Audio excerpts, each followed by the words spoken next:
యాక్చువల్గా తెలుగులో మనకి సంతానం అని ఉంటుంది, బట్ ఇంగ్లీష్లో సీడ్, హీబ్రూలో జీరా అంటాం. అనండి ఒకసారి, జీరా. జీరా అనే మాటకి సీడ్ అని అర్థం. Seed of women, at the same time seed of serpent. So వాటిని కొంచెం అర్థం చేసుకోవడానికి ప్రయత్నం చేద్దాం మనం ఈరోజు. సో ఈ రోజున మనమున్న సీజన్ బట్టి సో అందరము ఈ యొక్క సీడ్ ఆఫ్ ఉమెన్ అనే మాటని అర్థం చేసుకోవడానికి ప్రయత్నం చేద్దాం. What is the seed of women? స్త్రీ సంతానము అంటే అర్థం ఏంటో ప్రయత్నం చేద్దాం. 1, 2వ వచనాన్ని చదువుకుందాం. ఇంకొక భాగము మత్తయి సువార్త 1వ అధ్యాయం 13వ వచనం. మత్తయి సువార్త 1వ అధ్యాయం 13వ వచనం. మత్తయి సువార్త 1వ అధ్యాయం 13వ వచనం. మత్తయి సువార్త జెరుబ్బాబెలు అబీహూదును కనెను. కాదు అది మన జనన విధమేదనగా 18 ఐఎమ్ సారీ. యేసుక్రీస్తు జనన విధం ఎట్లనగా, ఆయన తల్లి అయిన మరియా యోసేపునకు ప్రదానము చేయబడిన తరువాత వారేకము కాకమునుపు ఆమె పరిశుద్ధాత్మ వలన గర్భవతిగా ఉండెను. ఆమె భర్త అయిన యోసేపు నీతిమంతుడై ఉండి ఆమెను అవమానపరచునొల్లక రహస్యముగా ఆమెను విడనాడను ఉద్దేశించెను. అతడు ఈ సంగతులను గూర్చి ఆలోచించుకొనుచుండగా, ఇదిగో ప్రభు దూత స్వప్నమందు అతనికి ప్రత్యక్షమై, దావీదు కుమారుడవైన యోసేపు, నీ భార్య అయిన మరియను చేర్చుకొనుటకు భయపడకము, ఆమె గర్భము ధరించినది పరిశుద్ధాత్మ వలన కలిగినది. ఆమె యొక్క కుమారుని కనును, తన ప్రజలను వారి పాపముల నుండి ఆయనే రక్షించును గనుక ఆయనకు యేసు అను పేరు పెట్టుదు అనెను. ఇదిగో కన్యక గర్భవతి అయి కుమారుని కనును, ఆయనకు ఇమ్మానుయేలను పేరు పెట్టుదురు అని ప్రభువు తన ప్రవక్త ద్వారా పలికిన మాట నెరవేరినట్లు ఇదంతయు జరిగెను. ఇమ్మానుయేలను పేరునకు భాషాంతరమున దేవుడు మనకు తోడని అర్థము. With us is God. దేవుడు మనకు తోడు. అక్కడ కూడా ఈ మాట మనం చూస్తాం. మరియా ప్రదానం చేయబడింది. మరియా యోసేపుకు ప్రదానం చేయబడింది. దావీదు గోత్రానికి చెందినటువంటి యోసేపుకు ప్రదానం చేయబడింది. ఇంకను తను కన్యకగా ఉన్న సమయంలోనే తను గర్భవతిగా ఉంది. సో కన్యక గర్భవతి అయి కుమారుని కనును, ఆ కుమారునికి ఇమ్మాన్యుయేల్ అని పేరు పెడతామని ప్రవక్త అయిన యెషయా చెప్పినట్టుగా ఆ వచనం నెరవేరింది అని రాస్తుంది. సో ముందు మనము ఆదికాండము 3వ అధ్యాయం 15వ వచనం మాట్లాడుకున్నాం. ఏమనుంది అక్కడ? స్త్రీ సంతానము అనుంది. ఆదామవ్వలు పాపం చేసిన తర్వాత వారిని ఏదెన్ నుంచి బయటికి వెళ్ళగొట్టే ఆ సందర్భంలో దేవుడు మాట్లాడుతూ చెప్పబడిన మాట 15వ వచనంలో కర్స్ని మనం చూస్తాం. స్త్రీ సంతానము అదొక ప్రొఫెటిక్ వర్డ్. మెస్సియానిక్ ప్రొఫెసీస్ అంటాం కదా, అనగా క్రీస్తును గురించిన ప్రవచనాల్లో ఒక ప్రవచన నెరవేర్పును అండ్ దాని యొక్క నెరవేర్పు మరియు ఇప్పుడున్న ఈ సీజన్లో ఉన్న నీకు నాకు అది ఎలా అర్థమవుతుంది, ఎలా అర్థం చేసుకోవాలి, ఏం అర్థం చేసుకోవాలి అనే విషయాలు మనం చూస్తాం. దేవునికి స్తోత్రం కలుగునుగాక. చూడండి ఒకసారి. 1 స్త్రీ సంతానము అనే మాట ఆదికాండము 3వ అధ్యాయం 15వ వచనం. 2వ మాట చూసాం మత్తయి సువార్త 1వ అధ్యాయము 18వ వచనం నుండి చూసాం. అందులో ఏం చూస్తున్నామంటే కన్యక గర్భవతి అయి కుమారుని కనుట అనే మాట యొక్క నెరవేర్పు, అనగా మరియా తన యొక్క ఏమంటామంటే తను ఇంకా కన్యకగా ఉన్నప్పుడే గర్భవతి అయి ఉండడం పరిశుద్ధాత్మ వలన కలిగినదని దేవదూత చెప్తున్నట్టుగా మనం చూస్తున్నాం. దేవుని దూత యోసేపుతో చెప్తూ ఇది పరిశుద్ధాత్మ వలన కలిగిన గర్భము, అనగా స్త్రీ సంతానము, అనగా క్రీస్తు. ఇదిగో మరియా ఇప్పుడు కనబోయే కుమారుడు స్త్రీ సంతానం, సీడ్ ఆఫ్ ఉమెన్ అంటాం. తర్వాత దీన్ని ప్రవచనాత్మకంగా ఇంకో చోట రాస్తుంది అని చెప్తున్నాడు. ఎక్కడ రాస్తుందట? యెషయా గ్రంథం 7వ అధ్యాయం 14వ వచనం. 3 భాగాలు చూడండి ఒకసారి. మొదటిది ఆదికాండం 3:15, రెండవది మత్తయి సువార్త 1వ అధ్యాయం 18వ వచనం చూసాం. ఆ తర్వాత ఇక 3వది యెషయా గ్రంథం 7వ అధ్యాయం 14వ వచనం. చూడండి ఒకసారి. కాబట్టి ప్రభువు తానే ఒక సూచన మీకు చూపును, ఆలకించుడి. కన్యక గర్భవతి అయి కుమారుని కని అతనికి ఇమ్మానుయేలను పేరు పెట్టును. కన్యక గర్భవతి అయి కుమారుని కని ఇమ్మానుయేలుని పేరు పెట్టడం గురించి ప్రవచనాత్మకంగా చెప్పబడుతుంది యెషయా గ్రంథం. అక్కడున్న కాంటెక్స్ట్, అక్కడున్న పరిస్థితి, అక్కడ చెప్పబడుతున్న విధానం వేరు. కానీ అది ఎలా నెరవేరింది అంటే ఆ ప్రవచనం యొక్క నెరవేర్పు మత్తయి సువార్త 1వ అధ్యాయంలో నెరవేరడం చూస్తాం. ఆ తర్వాత ఇంకొక భాగం 4వ భాగంలో ఆ యొక్క దాన్ని ఏమంటామంటే 4వ భాగం వచ్చేసి గలతి పత్రికలో కాలము సంపూర్ణమైనప్పుడు ఆయన స్త్రీ యందు పుట్టి అనే మాట మనం చూస్తాం. కాలము సంపూర్ణమైనప్పుడు ఆయన స్త్రీ యందు పుట్టి అనే మాట. దేవునికి స్తోత్రం కలుగునుగాక. చూడండి ఒకసారి ఈ మాటలు, ఈ 4 మాటలు. ఒకటేమో ఆది కాండంలో ఆదామవ్వలు పాపం చేసినప్పుడు చెప్పబడిన మాట స్త్రీ సంతానము, seed of women. Seed of women అనేది మన టాపిక్ ఈరోజు. స్త్రీ సంతానం అనండి ఒకసారి. తెలుగులో స్త్రీ సంతానం అంటే పెద్దగా మనకేం తేడా అనిపించదు. బట్ ఇంగ్లీష్లో జీరా, లేకపోతే హీబ్రూలో జీరా అంటాం, ఇంగ్లీష్లో సీడ్ అంటాం. సీడ్ ఉమెన్ దగ్గర ఉండదు, మ్యాన్ దగ్గర ఉంటుంది. సీడ్ అనేది ఎక్కడ ఉంటుంది? మ్యాన్ దగ్గర ఉంటుంది. అనగా సీడ్ మనందరం కూడా పురుషుని సంతానం, స్త్రీ సంతానం కాదు. అయితే స్త్రీ సంతానము స్పెషల్ సంతానం ఇది. Okay, right. తర్వాత చూడండి ఒకసారి, ఇది ఆది కాండంలో చెప్పబడిన ఒక ప్రొఫెటిక్ విషయం, అది ఒకటి. తర్వాత రెండోది మత్తయి సువార్తలో దాని నెరవేర్పును మనం చూసాం. ఆ నెరవేర్పును చెప్పేటప్పుడు ఎక్కడ రాస్తుందంటే ఇది ప్రవచనాత్మకంగా యెషయా గ్రంథంలో, యెషయా అనే ప్రవక్త ముందే చెప్పినట్టుగా యెషయా గ్రంథంలో ఉన్న విషయం చూస్తున్నాం. యెషయా గ్రంథానికి వెళ్తే అక్కడేమని రాస్తుందంటే ఇదిగో కన్యక గర్భవతి అయి కుమారుని కనును, ఆ కుమారునికి ఏమని పేరు పెడతారట?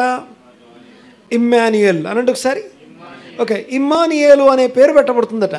సో ఈ విషయాన్ని దీంతో ఇంత మాత్రమే కాకుండా పౌలు మాట్లాడుతూ ఆయన ఏమంటే గలతీ పత్రిక రాస్తూ ఆయన మాట్లాడే మాట ఏంటంటే కాలము సంపూర్ణమైనప్పుడు ఆయన స్త్రీ యందు పుట్టి అనే మాట మనం చూస్తాం. దేవునికి స్తోత్రం కలుగునుగాక.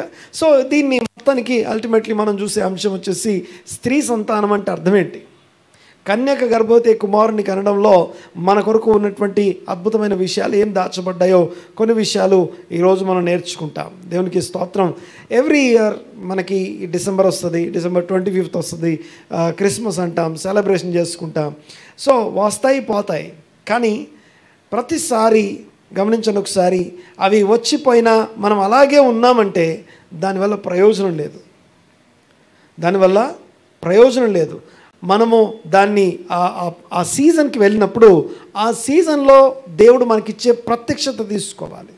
ప్రత్యక్షత, revolution, understanding, knowledge of Christ. క్రీస్తును గూర్చిన ప్రత్యక్షత జ్ఞానం, ప్రత్యక్షత యొక్క అనుభవ జ్ఞానాన్ని తీసుకొని అనుభవపూర్వకంగా దాన్ని మార్చుకున్నప్పుడు మనలో మార్పులు చేర్పులు ఎక్కడ అవసరమో వాటిని గ్రహించి దాంట్లో ముందుకెళ్ళినప్పుడు దాని యొక్క నిజమైన దీవెన అనుభవిస్తాం మనం. ఆమేన్.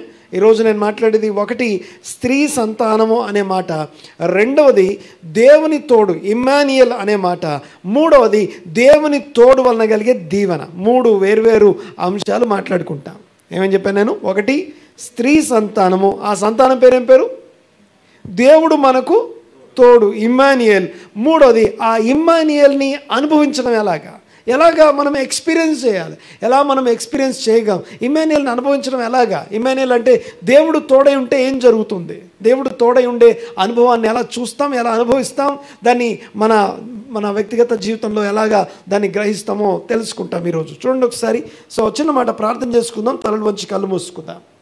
నా దేవా నాతో మాట్లాడిన ఆయన, ఇంకొక సీజన్ వచ్చి వెళ్ళిపోయింది అని ఎలా కాకుండా నన్ను మార్చే సీజన్గా ఈ సీజన్ను మార్చండి. నాలో మార్పు కలుగ చేయండి. తల్లు వంచి కళ్ళు మూసుకొని ప్రార్థన చేద్దాం. మా పరమ తండ్రి మీకు వందనాలు. ఈ ఉదయకాలం మాతో మాట్లాడండి, మనోనేత్రాలు వెలిగించండి, జ్ఞానము ప్రత్యక్షత కలిగిన మనస్సు దయచేయండి.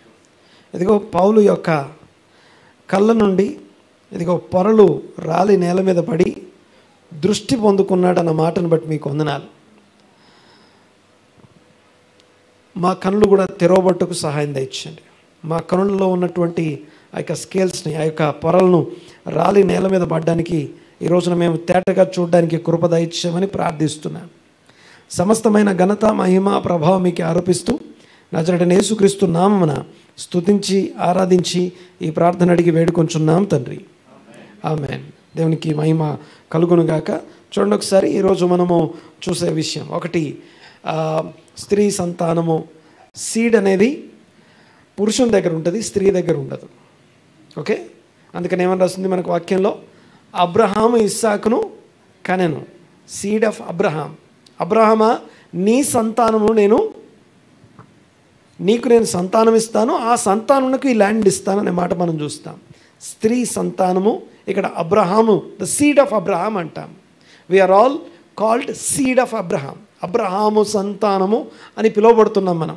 తర్వాత చూడండి ఒకసారి, అబ్రహాము ఇస్సాకును కనెను, ఇస్సాకు యాకోబును కనెను, యాకోబు యూదాను కనెను, యూదా తామారు నందు పెరెస్సును కనెను అని రాస్తుంటుంది. దావీదు ఊరియా భార్య అయిన ఆ యొక్క బెత్షెబా యందు సొలొమోనును కనెను అని చూస్తాం. అలాగా స్త్రీ గురించి చెప్పేటప్పుడు స్త్రీ యందు అని చెప్పడం మనం చూస్తాం. కానీ ఈ సీడ్ ఏదైతుందో ఇది స్త్రీ నుంచి కలుగుతూ ఉంది. దేవునికి స్తోత్రం కలుగునుగాక. సో విషయం ఏంటంటే, యేసు క్రీస్తు ఈ భూమి మీద ఉన్న ప్రతి ఒక్కరు కూడా తల్లి గర్భం నుంచి మనం వచ్చాం. ఆ తల్లి గర్భంలోకి రాకముందు మనం తండ్రి గర్భంలో ఉండేవారు. మరొకసారి, మనము ఎక్కడి నుంచి వచ్చాం? తల్లి గర్భం నుండి భూమి మీదకి వచ్చాం. అయితే తల్లి గర్భంలోకి వెళ్ళకముందు మనం ఎక్కడున్నాం? తండ్రి గర్భంలో ఉన్నాం. ఓకే, సో అలాగా వాళ్ళ తండ్రి గర్భంలో, ఆ తండ్రి వాళ్ళ తండ్రి గర్భంలో, అలాగే అందరము కూడా ఒకరి నుండి భూమి మీద నివసించడానికి, యావత్ భూమి మీద నివసించుటకు ఆయన ఒకరి నుండి ప్రతి జాతి మనుషులను సృష్టించాడు అని రాస్తుంది వాక్యంలో. అపోస్తలుల కార్యగ్రంథం 17వ అధ్యాయం 26వ వచనంలో ఆ మాట రాస్తుంది. చదవండి ఒకసారి మాట. అపోస్తలుల కార్యముల గ్రంథం 17వ అధ్యాయం 26వ వచనం. మరియు యావత్ భూమి మీద కాపురముండుటకు ఆయన ఒక్కని నుండి ప్రతి జాతి మనుషులను సృష్టించాడు. వారు ఒకవేళ దేవుని చాలు. అయితే ఇక్కడ మొదటగా మనం మాట్లాడుకునే విషయం, స్త్రీ సంతానం అనేది చాలా స్పెషల్ సంతానము. ఇది అనగా క్రీస్తుని గురించిన ప్రవచనము అని మాట్లాడుకున్నాం. అంతేకాదు, దీన్ని మన అనుభవపూర్వకమైనటువంటి అవగాహన కొరకు కొన్ని మాటలు ఈ సమయంలో జ్ఞాపకం చేస్తాను. సో అలా స్త్రీకి పుట్టినటువంటి ఆ కుమారునికి ఏమని పేరు పెడతారట? కన్యక గర్భవతి కుమారుని కనును, ఆ కుమారునికి ఏమని పేరు పెట్టాలి? ఇమ్మాన్యుయల్ అనండి ఒకసారి మాట. ఇమ్మాన్యుయల్ అనే మాటకి విత్ అస్ ఈజ్ గాడ్, దేవుడు మనకు తోడు అని అర్థం. దేవుడు మనకేమై ఉన్నాడంటే తోడై ఉన్నాడు. సో దేవుడు తోడై ఉండడం అనే దాన్ని ఎలా చూడాలో కొన్ని విషయాలు మీకు జ్ఞాపకం చేస్తాను. ఒకసారి గమనించండి. ఒకసారి ఇమ్మాన్యుయల్ అనండి ఒకసారి. ఓకే, ఇమ్మాన్యుయల్ అంటే ఒకసారి స్క్రీన్ మీద చూడండి ఒకసారి. ఇది హీబ్రూ టెక్స్ట్, అది స్క్రీన్ మీద హీబ్రూ టెక్స్ట్ అది. ఓకే, ఇమ్మాన్యుయల్. ఓకే, హీబ్రూ ఎటు నుంచి ఎటు చదవాలి? రైట్ టు లెఫ్ట్ కదా. సో ఒక్కొక్క అక్షరానికి ఒక న్యూమరికల్ వాల్యూ ఉంటుంది. మనకు బైబిల్లో కనపడే ఏ హీబ్రూ టెక్స్ట్ ఆల్ఫాబెటికల్గా ఏదైనా ఒక వర్డ్ తీసుకున్నామంటే అది న్యూమరిక్స్లో కన్వర్ట్ అవుతుంది. అంటే దాని వాల్యూ అనేది ఒకటి ఉంటుంది. ఉదాహరణకి ఈ స్క్రోల్ రాసేటప్పుడు కూడా మొత్తం కౌంట్ చేసి ఎంత వచ్చింది అని అంటే కరెక్ట్గా రాసినట్టు లెక్క. ఒక అక్షరం తప్పిపోయినా నంబర్ పోద్ది, అర్థమవుతుంది కదా. సో రాసేటప్పుడు కూడా ఒక అక్షరం ఎగిరిపోయింది అనుకోండి, టోటల్ నంబర్ మారిపోతుంది, బ్యాలెన్స్ తప్పిపోతుంది అనమాట. అయితే ఇక్కడ విషయం ఏంటంటే, ఇమాన్యుయల్ అనే మాటకి 197 ఎంత నంబర్ ఎంత? దేవుడు మనకు తోడు అనే పదానికి ఇప్పుడు 666 అంటాం కదా. 666 అంటే ఎట్లా పడితే అట్లా లెక్క పెట్టేది కాదు. 666 అంటే ఇలాగా హీబ్రూ అక్షరాల పదాలని తీసుకొని అందులో ఉన్నటువంటి న్యూమరికల్ వాల్యూస్ని కౌంట్ చేస్తే 666 వస్తుంది. ఒకవేళ దాని గురించి ఆన్లైన్లో యూట్యూబ్లో మీకు మెసేజ్ ఉంది, చూడండి ఒకసారి. దేని అసలు 666ని ఎట్లా కౌంట్ చేస్తారో మనకు అక్కడ ఆ మెసేజ్లో మనకు అర్థమవుతుంది. సరే, విషయం ఏంటంటే ఇమ్మాన్యుయల్ అనే మాటకి, ఓకే, ఇటు నుంచి అటు అక్షరాలు చెప్తాను. చెప్పండి ఎవరైనా ఒకరు. ఫస్ట్ అక్షరం ఏంటది? ఓకే, తెలిసిన వాళ్ళు చెప్పండి, తెలియని వాళ్ళు వినండి, అంతే. ఓకే, తెలియకపోతే మాకు రాదు, ఇదేదో కొత్త సబ్జెక్ట్ అనుకోవద్దు. సో ఇప్పుడు కాకపోయినా రేపు కాకపోతే మన తరం కాకపోతే నెక్స్ట్ తరం మా అందరం ఇక్కడికి రావాల్సిన వాళ్ళమే. చదవండి ఒకసారి. ఫస్ట్ ఏంటిది? ఆయిన్, మెమ్, నున్, వావ్, అలెఫ్, లామెత్. మళ్ళీ చెప్పండి ఒకసారి. ఈ లాస్ట్ దాన్ని ఆయిన్ అంటాం. తర్వాత మెమ్, తర్వాత నున్, తర్వాత వావ్, తర్వాత అలెఫ్, లామెద్. సో ఒక్కొక్క అక్షరానికి నంబర్ ఉంటుంది. ఆ నంబర్ రాయండి ఒకసారి మీరు. ఒకవేళ మీకు ఇవన్నీ ఎక్కడ దొరుకుతాయంటే మీ బైబిల్లోనే ఉన్నాయి. మీ బైబిల్లోనే, మీ తెలుగు బైబిల్లోనే 119వ కీర్తనలో ప్రతి 8 వచనాలకి పైన ఒకటి ఉంటుంది. అవన్నీ ఒక దగ్గర రాయండి. 22 అక్షరాలు మీకు హీబ్రూ అంతా వచ్చినట్టే. ప్రతి అక్షరానికి ఒక న్యూమరికల్ వాల్యూ ఉంటుంది. దాన్ని కూడా ఎలా రాయాలంటే 1 to 10, 1 2 3 4 5 6 7 8 9 10 రాయాలి. ఆ 10 తర్వాత వచ్చే ఆల్ఫాబెట్ ఉంది కదా, దానికి ఎంత వేయాలి నంబర్? 20, 30, 40, 50, 60, 70, 100 వరకే వేయాలి.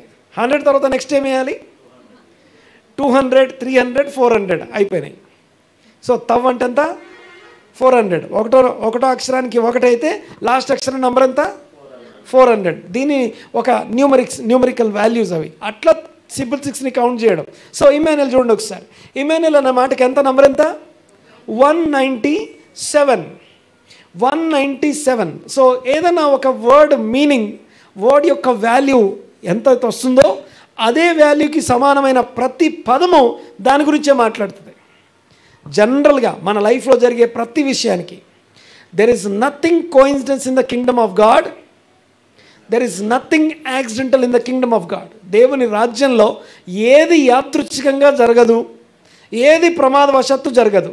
ఎవ్రీథింగ్ ఈజ్ ఆర్కెస్ట్రేటెడ్, లేకపోతే ఇన్ హిస్ పర్పస్. దేవుని చిత్త ప్రకారం, ఒక ప్రణాళికాబద్ధంగా ఆయన చిత్త ప్రకారం అన్నీ ఆర్కెస్ట్రేట్ చేయబడ్డాయి. ఏది ఎక్కడ ఉండాలో, ఎప్పుడు ఉండాలో, ఏది జరగాలో అన్నీ చక్కగా అమర్చబడి ఏర్పాటు ప్రకారం దేవుని చిత్త ప్రకారం అన్నీ జరుగుతున్నాయి. There is nothing coincidence.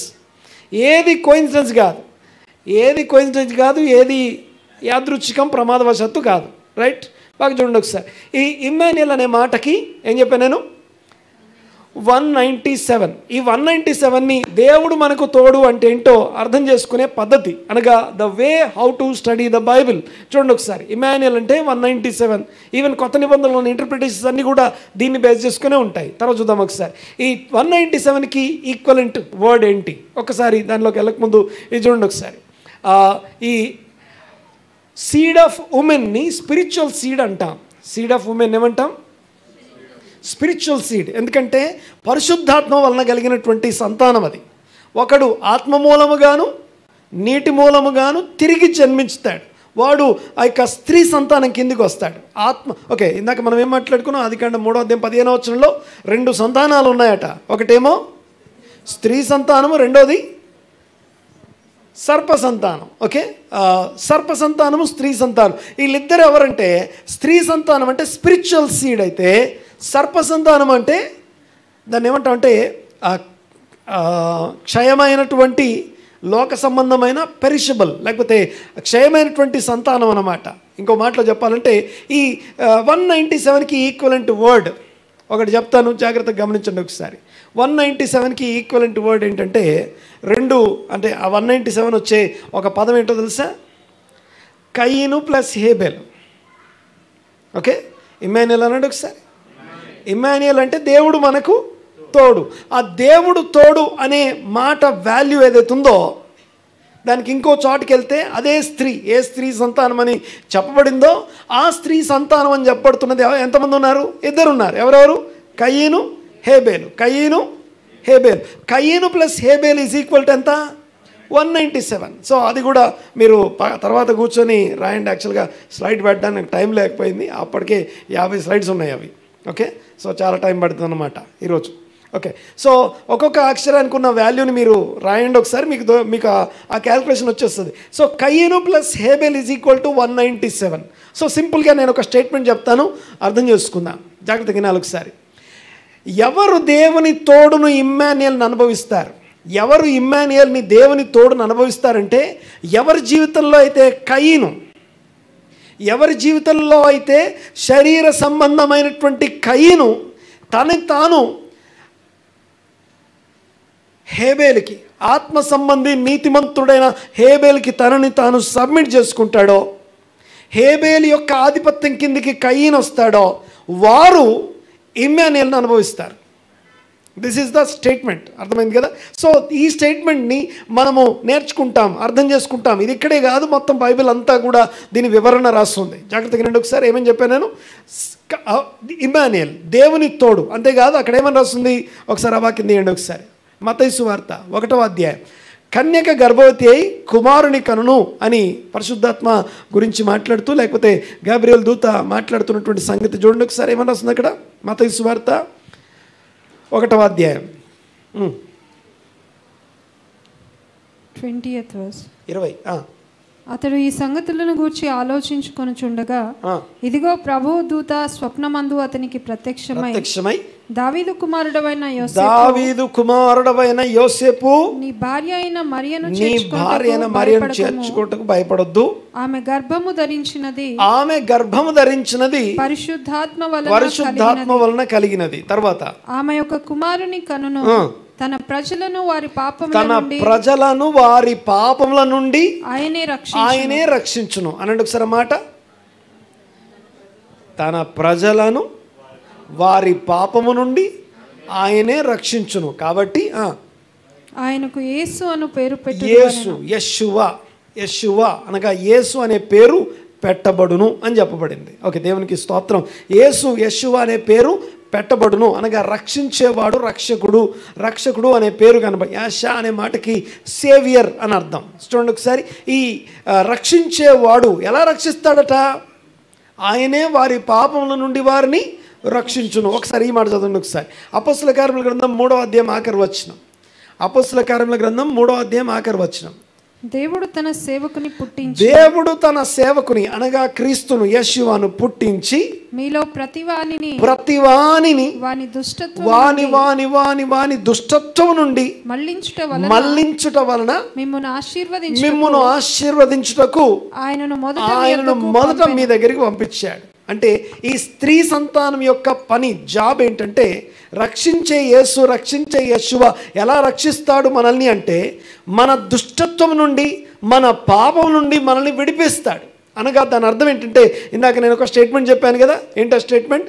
వారి జీవితంలో, ప్రతి ఒక్కరి జీవితంలో మనమందరం కూడా we are spiritual beings at the same time we are living in a body, we are living in this world. ఈ లోకంలో జీవిస్తూ, ఈ శరీరంలో జీవిస్తున్న ఆత్మ సంబంధులమై ఉన్నాము. ఆమెనండి గట్టిగా. మళ్ళీ ఒకసారి చెప్తాను. We are spiritual beings living in a body. తర్వాత living in the middle of the world, లేకపోతే ఈ లోకములో సంచరిస్తూ జీవిస్తున్నాం. లోకాశల మధ్య, శరీరాశల మధ్యలో జీవిస్తున్న దేవుని యొక్క ఆత్మ సంబంధమైనటువంటి జీవులము, ప్రాణులమై ఉన్నాం. We are spiritual beings. ఆమేన్. అయితే ఎవరి జీవితంలో అయితే కయీను డామినేట్ చేస్తూ, ఓకే, కయీను ఏం చేశాడు? హేబేల్ని. ఎవరిని చంపేశారు? కయీను హేబేల్ని చంపుతున్నాడు. ఇది ప్రతిరోజు జరుగుతూ ఉంది, అప్పుడెప్పుడో జరిగింది కాదు. ఓకే, ఇక్కడ ఈ కయీను హేబేల్ని ఎలా చూపిస్తామంటే స్పిరిచువల్లీ ఐఎమ్ స్పీకింగ్. 2 persons గురించి నేను మాట్లాడలేదు, 2 personalities గురించి నేను మాట్లాడుతున్నాను. మనలో ఉన్న 2 personalities, బైబిల్లో రాయబడిన విషయాలన్నీ కూడా ఎందుకు, వాళ్ళకి ఏం జరిగింది అని చెప్పడం కోసం కాదు, అక్కడ ఏం జరిగిందో స్టోరీ చెప్పడం కోసం నీకు నాకు రాయబడలేదు.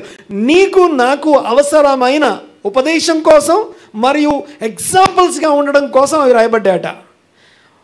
ఉదాహరణలుగా ఉండడం కోసం అవన్నీ మనకు రాయబడ్డాయి అని రాస్తుంది. 1 కొరింథీ పత్రిక 10వ అధ్యాయంలో ఆ మాట చదువుతాం. సరే చూడండి ఒకసారి.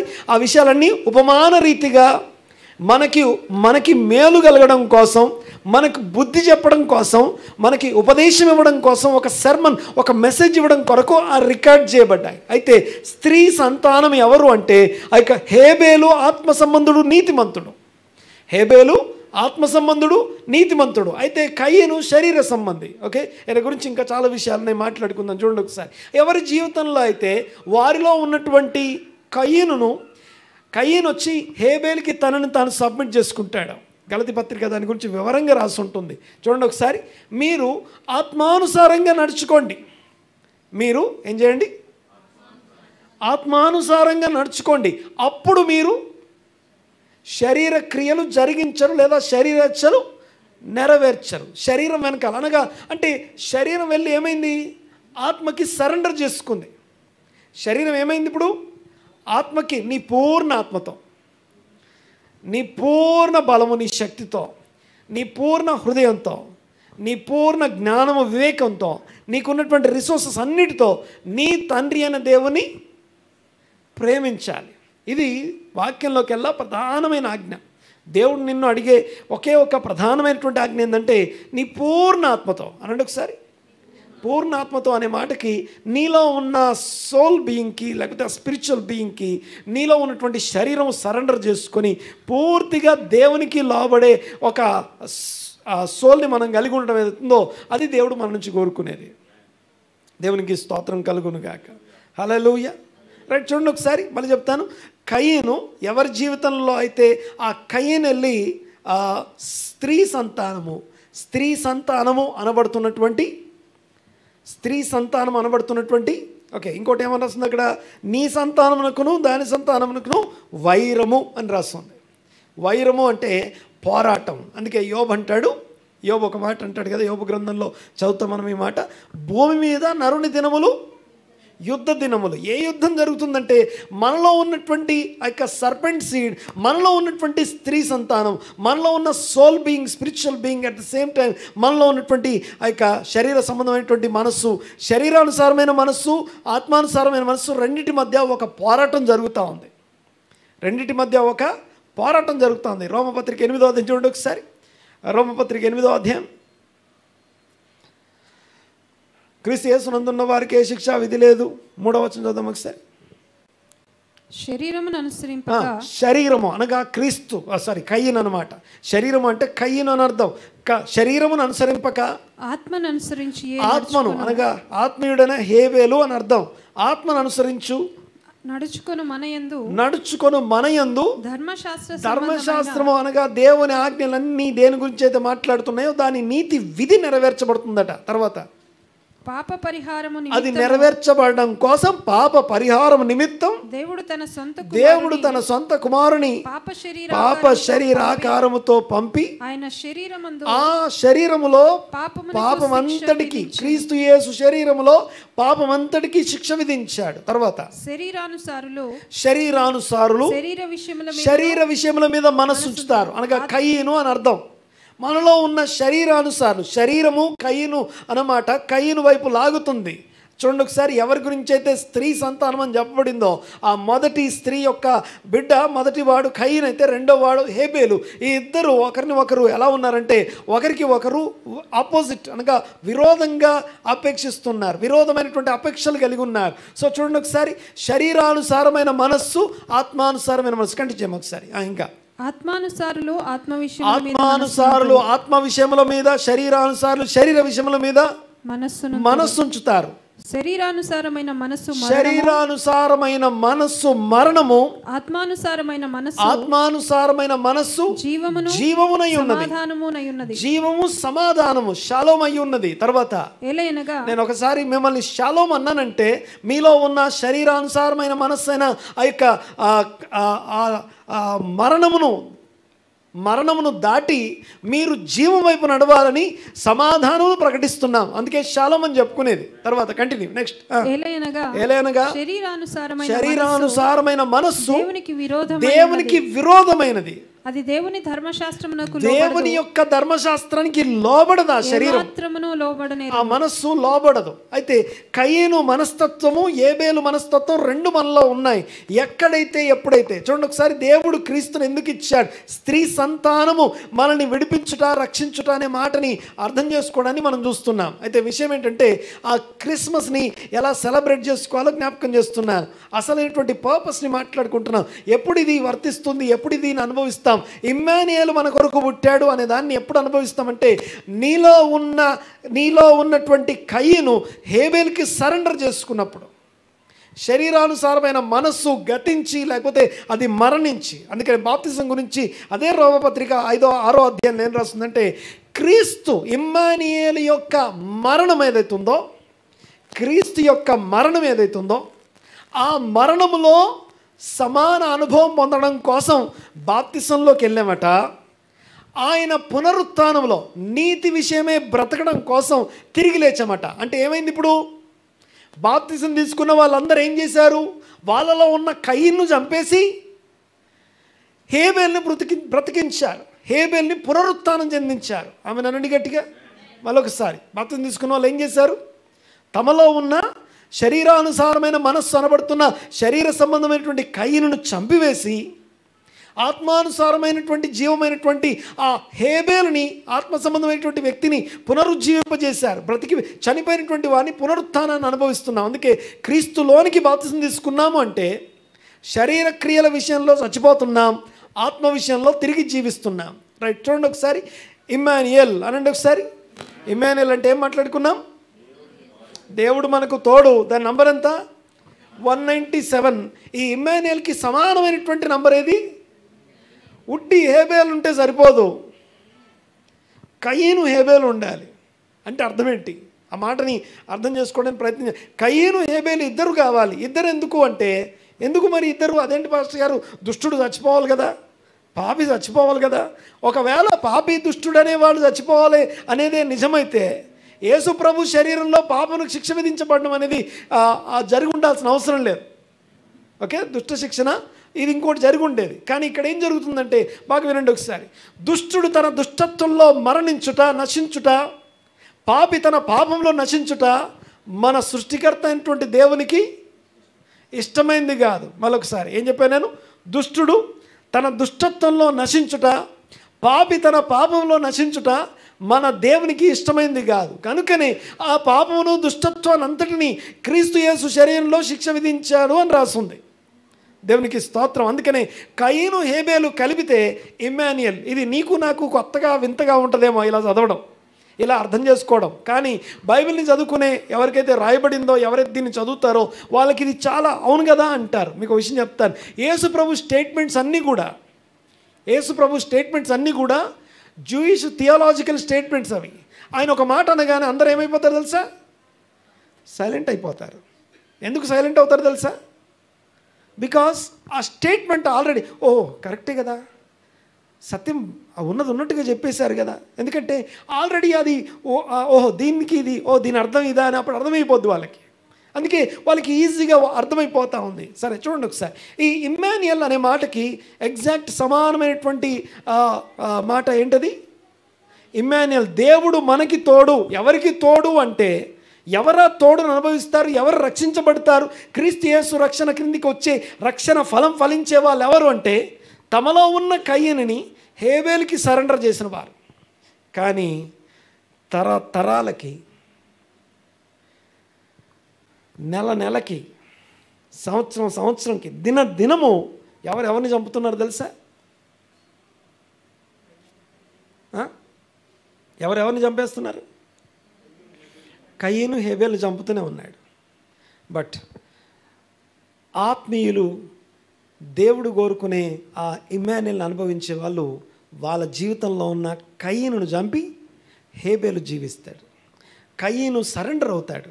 చనిపోవడం అంటే నశించిపోవడం కాదు, కానీ తన యొక్క శరీరాన్ని అణుచుకొని, లేకపోతే ఆ శరీరాన్ని జయించి ఆత్మ రాజ్యం చేస్తూ ఉంది. ఆత్మ పరిపాలన క్రిందుకున్నారు వాళ్ళు రక్షణ ఫలాన్ని అనుభవిస్తున్నారు. మీన్ ఇంకొంచెం డీటెయిల్స్లోకి వెళ్తే నేను చెప్పేది మీకు అర్థమవుతుంది. దేవునికి స్తోత్రం. చూడండి ఒకసారి. కయీను ప్లస్ హేబేల్ ఏంటి? ఇమ్మాన్యుయల్ 197 అనుకున్నాం. కొంచెం చూడండి ఒకసారి. తర్వాత కయీను హేబేలు. కయీను నంబర్ ఎంత తెలుసా? ఓన్లీ కయీన్ నంబర్ ఎంత, హేబేల్ నంబర్ ఎంత? పాస్టర్ గారు ఎట్లా చెప్తున్నారండి మీరు ఇది? ఓకే, ఇంకా డీటెయిల్స్ కావాలిగా మాకు. చూడండి ఒకసారి. హేబేల్ అంటే నంబర్ ఎంత? Only Abel 37. Very good. Okay, ఉట్టి హేబేల్ చూపించాము. ఓకే, కయీన్ అంటేనేమో 160. హేబేల్ అంటే ఓకే ఎట్లా వస్తుందో మీరే చూసి చెప్పండి, నాకు తప్పుంటే అడగండి. ఓకే, సో మీరు కనుక్కుంటే మంచిది, బెటర్. అది ఇంటికి పోయి దాన్ని ఇదేనా లేకపోతే గూగుల్ని అడగండి. కోఫ్ అంటే ఎంత, నంబర్ ఎంత, లేకపోతే ఈ అక్షరం కోఫ్ యోద్ నున్ అంటాం, కయీన్. ఓకే, అంటే KYN అనమాట కయీన్ అంటే. ఓకే, మన ఇంగ్లీష్లో చెప్పాలంటే. ఇక్కడ హేబెల్ HBL, హేబెల్ HBL, హేబెల్. పైనేమో క్యూ అవుతుంది, అది సారీ K కూడా కాదు, QYN, కైన్. ఓకే, సరే చూడండి ఒకసారి. 160 + 37 మొత్తం ఎంత? 197. సో ఈ రెండింటిని చూద్దాం ఒకసారి. ఓకే, 37 అంటానికి ఒకసారి అది తీసేమా, నన్ను చూడండి ఒకసారి. హేబేలు క్రీస్తు ఎలా చెప్పగలం మనం? Okay, I'll show you one more thing. 1, 2 కాదు, బైబిల్ ఎట్లుంటుందంటే ఆది గండం ఫస్ట్ దగ్గర నుంచి ప్రకటన గ్రంథం దాకా అన్నీ ఒకే విషయం గురించి ఒకే రకమైన విషయాలు కలిగి ఉంటుంది. ఎక్కడికి వెళ్ళినా కనపడతాయి అవి. సరే చూడండి ఒకసారి, క్రీస్తు ఎక్కడికి వెళ్ళినా కనపడతాడు. నికోదేము యేసుప్రభు మాట్లాడుకుంటున్నప్పుడు ఆయన తన అద్వితీయ కుమారునిగా పుట్టిన వాని యందు విశ్వాసం ఉంచువాడు అని మాట ఎవరన్నారు? ఈ మాట యేసుప్రభు ఎవరితో అంటున్నాడు? నికోదేముతో మాట్లాడుతున్నాడు. ఓకే, ఇక్కడ మాట్లాడుకునే వాళ్ళు ఇద్దరు మామూలు ఆర్డినరీ పీపుల్ కాదు. ఓకే, ఇంటలెక్చువల్స్ అనే పదం కూడా సరిపోదు వీళ్ళకి, మహాజ్ఞానులు అనే పదం కూడా సరిపోదు వాళ్ళకి. నికోదేమేమో ఆ యొక్క గొప్ప సన్హెద్రిన్ సభలో ముఖ్యమైనటువంటి స్థానంలో ఉండేవాడు. గొప్ప అంటే రబ్బీలందరికీ కూడా పైన అన్నమాట. ఇశ్రాయేలుకి సంబంధించిన దైవికమైనటువంటి ఆ చట్టంలో నుండి, రాజ్యాంగం నుంచి ఏ న్యాయం చేయాలన్నా వీళ్ళే చేయాలి. ఈ 120 మెంబర్సే చేయాలి. అందులో ఒకడు నికోదేము. ఆ కౌన్సిల్లో సన్హెద్రిన్ అనే సభలో మెంబర్ ఆయన. ఓకే, సో అంతేకాదు వాక్యం బాగా తెలిసినవాడు నికోదేము. తర్వాత వయసు మీద చాలా ఏమంటారు, ఏజ్డ్ పర్సన్, చాలా వృద్ధుడు అని చెప్పొచ్చు. ఓకే, పెద్ద ఆయన. ఆ తర్వాత యేసు ప్రభు దేవుని కుమారుడు వాక్యమై ఉన్నవాడు.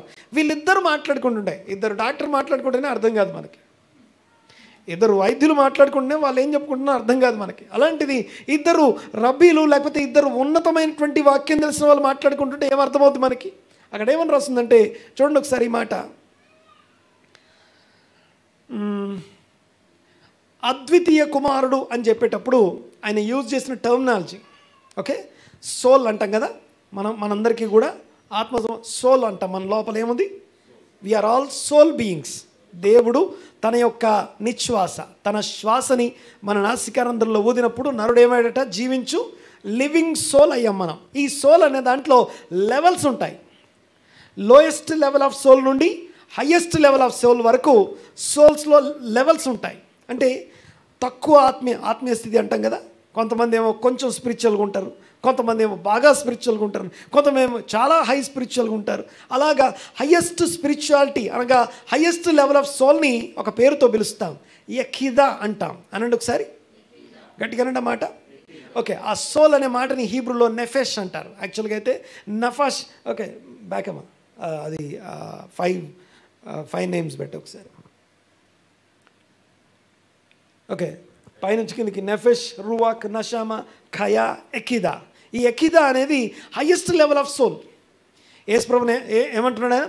ఆయన తన అద్వితీయ కుమారునిగా పుట్టినవాడు. అంటే యేసు ప్రభు గురించి, క్రీస్తు గురించి మాట్లాడుతూ, క్రీస్తు అనే ఆయన ఎలాంటి ఆయన అంటే ఈ భూమి మీద ఉన్నటువంటి శ్రేష్టమైనటువంటి వ్యక్తిత్వం కలిగిన వాడు, శ్రేష్టమైన ఆత్మీయుడు అని అర్థం. ఓకే, ఆ ఎకిదా అనే మాటకి ఎంత నంబర్ వస్తుందంటే ఎగ్జాక్ట్ 37 వస్తుంది, విచ్ ఇస్ నథింగ్ బట్ హేబేలు. అంటే హేబేలు అనే నీతిమంతుని గురించి మాట్లాడుకున్నా, అద్వితీయ కుమారుడు అనబడుతున్న క్రీస్తు గురించి మాట్లాడినా, అందుకే హేబేల్ని క్రీస్తుతో పోలుస్తాం, హేబేల్ని క్రీస్తుకు పోలుస్తాం. చూడండి ఒకసారి, హేబేలు రక్తం పలికినట్టుగా క్రీస్తు రక్తం పలుకుతుంది అని చెప్పి మాట్లాడుకుంటాం. హెబ్రీ పత్రికలో కంపేర్ చేసి చూపిస్తాడు. హెబ్రీ పత్రిక 12వ అధ్యాయం 24వ వచనంలో మనం ఆ మాట చూస్తాం. హేబేలు కంటే మరి శ్రేష్టంగా పలికే ప్రోక్షణ రక్తం అంటాడు. హేబేలు కంటే మరి శ్రేష్టంగా పలికే ప్రోక్షణ రక్తం. హేబేలు రక్తం ఏమో ఒలికించబడిందట. హేబేలు రక్తం ఏమైంది? ఒలికించబడింది. మర్డర్ చేస్తే ఒలికించబడింది. అదే క్రీస్తు రక్తం ఒలికించబడిన రక్తం కాదు, ఏమైందట? ప్రోక్షణ రక్తం. ప్రోక్షణ రక్తం అంటే ఒక డివైన్ పర్పస్ కొరకు, డివైన్ ప్రాసెస్లో జరిగేదాన్ని బలియాగం అంటాం దాన్ని. ఓకే, సో ఇక్కడ చూడండి ఒకసారి, ఒలికించబడిన రక్తం అనగా యాక్సిడెంటల్గా ఒక మర్డర్లో ఒలికించబడిన రక్తం ఎవరిది? హేబేలు రక్తం. అయితే హేబేలు కంటే మరి శ్రేష్టంగా పలుకు ప్రోక్షణ రక్తం క్రిందికి వచ్చారు మీరు అంటాడు. అంటే మన కోసం ఆ రక్తం మాట్లాడుతూ ఉంది. ఇంకా ఎవరి రక్తం? ఓకే, రక్తంలోనే సోల్ ఉంటుంది, ఆ సోల్ మాట్లాడుతుంది, ఆ సోల్కి వాయిస్ ఉంది, రక్తం మాట్లాడుతుందట. హేబేలు కయ్యను చేతిలో నుండి భూమిలోకి వెళ్ళినటువంటి రక్తము దేవునితో మొరబెడుతుందట, నాకు న్యాయం చేయని అడుగుతుందట. ఎవరు? ఏ రక్తం? ఎవరి రక్తం? నీ చేతుల్లో నుండి ఒలికించిన రక్తం భూమి ఏదైతే తాగిందో ఆ రక్తం నాతో మాట్లాడుతుందని చెప్పి దేవుడు చెప్తున్నాడు. అలాంటిది నీ కొరకు నా కొరకు ప్రోక్షించబడిన క్రీస్తు యేసు రక్తం కూడా దేవునితో మాట్లాడుతుంది. ఏం మాట్లాడుతుంది తెలుసా? నాకు న్యాయం చేయి అంటది కదా. హేబేల్ రక్తం ఏమన్నది? నాకు న్యాయం చేయి అంటది. దేవునితో మాట్లాడే ఏంటి తెలుసా? భూమి దేవునితో మాట్లాడుతుంది, ఆకాశం దేవునితో మాట్లాడుతుంది. బాగా వినాలి ఒకసారి మాట. కూలివాని డబ్బులు ఒక రాత్రి ఇవ్వకుండా నీ దగ్గర దాచిపెట్టుకున్నావు అనుకో, పనివాడు జీతమునకు ఓకే జీతము రుణమే కానీ రుణమా దానమా? ఓకే, మనకు రావాల్సిన డబ్బులు ఒక దగ్గర ఎవరైనా పట్టుకున్నాను అనుకోండి, నువ్వు మాట్లాడినా మాట్లాడకపోయినా ఆ డబ్బులు మాట్లాడితే ఎందుకు తెలుసా? అది మన రక్తం. డబ్బులు ఏమంటాం? రక్తం అంటాం కదా.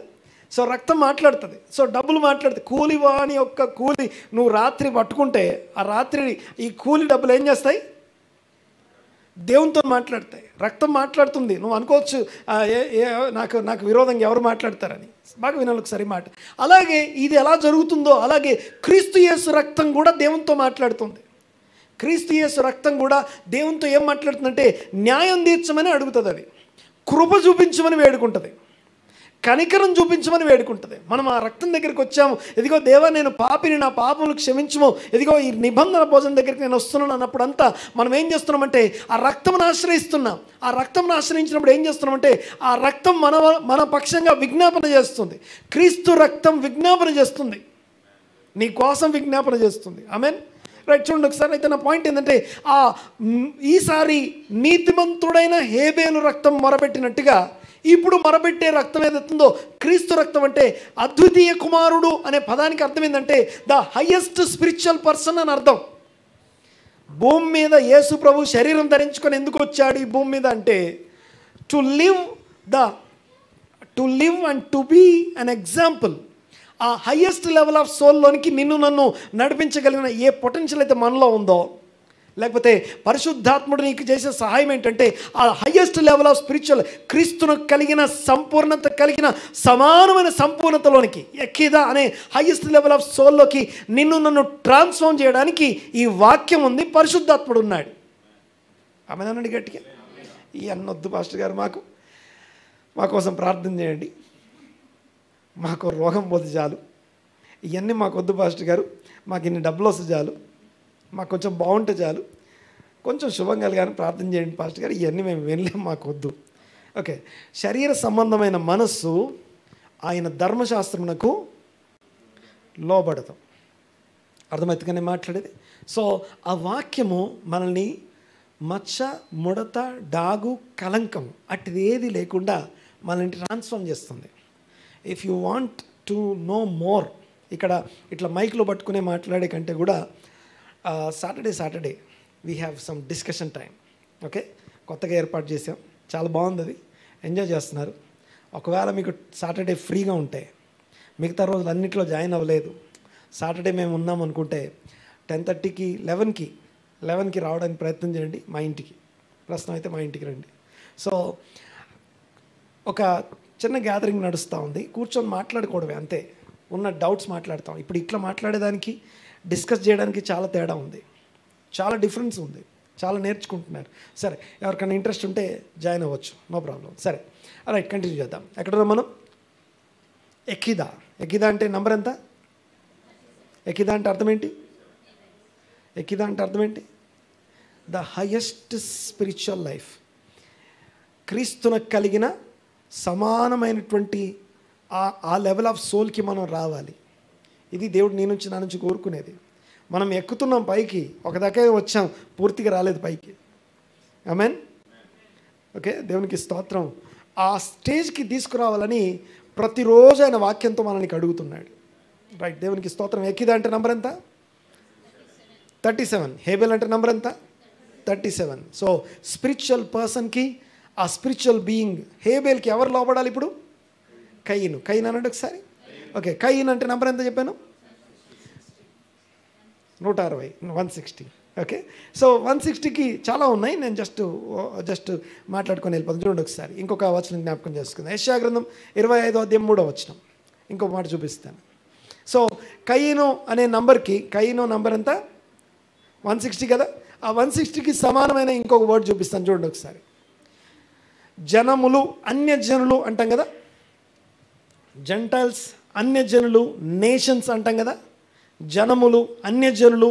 ఆ అన్యజనులు అంటానికి హీబ్రూలో అమీమ్ అంటాం. అనండి ఒకసారి. ఓకే, అమ్ అంటే నేషన్, అమీమ్ అంటే నేషన్స్. ఈ నేషన్స్ అంటే అర్థం ఏంటంటే యూదులు కానివారు అని అర్థం, అబ్రహాం సంతానం కానివారు అని అర్థం. ఈ అబ్రహాం సంతానం కాని వారందరినీ అన్యజనులు అంటారు. మనందరం కూడా అన్యజనులమే. ఓకే, ఈ అన్యజనులైన వాళ్ళందరి కోసం వాడే పదం పదం ఏమంటాం? అమీమ్. అనండి ఒకసారి. అమీమ్ అనే మాటకి అమ్ అంటే నేషన్, అమీమ్ అంటే నేషన్స్ ఆర్ జెంటైల్స్, అన్యజనులు. అన్యజనులు అంటానికి నెంబర్ ఎంత?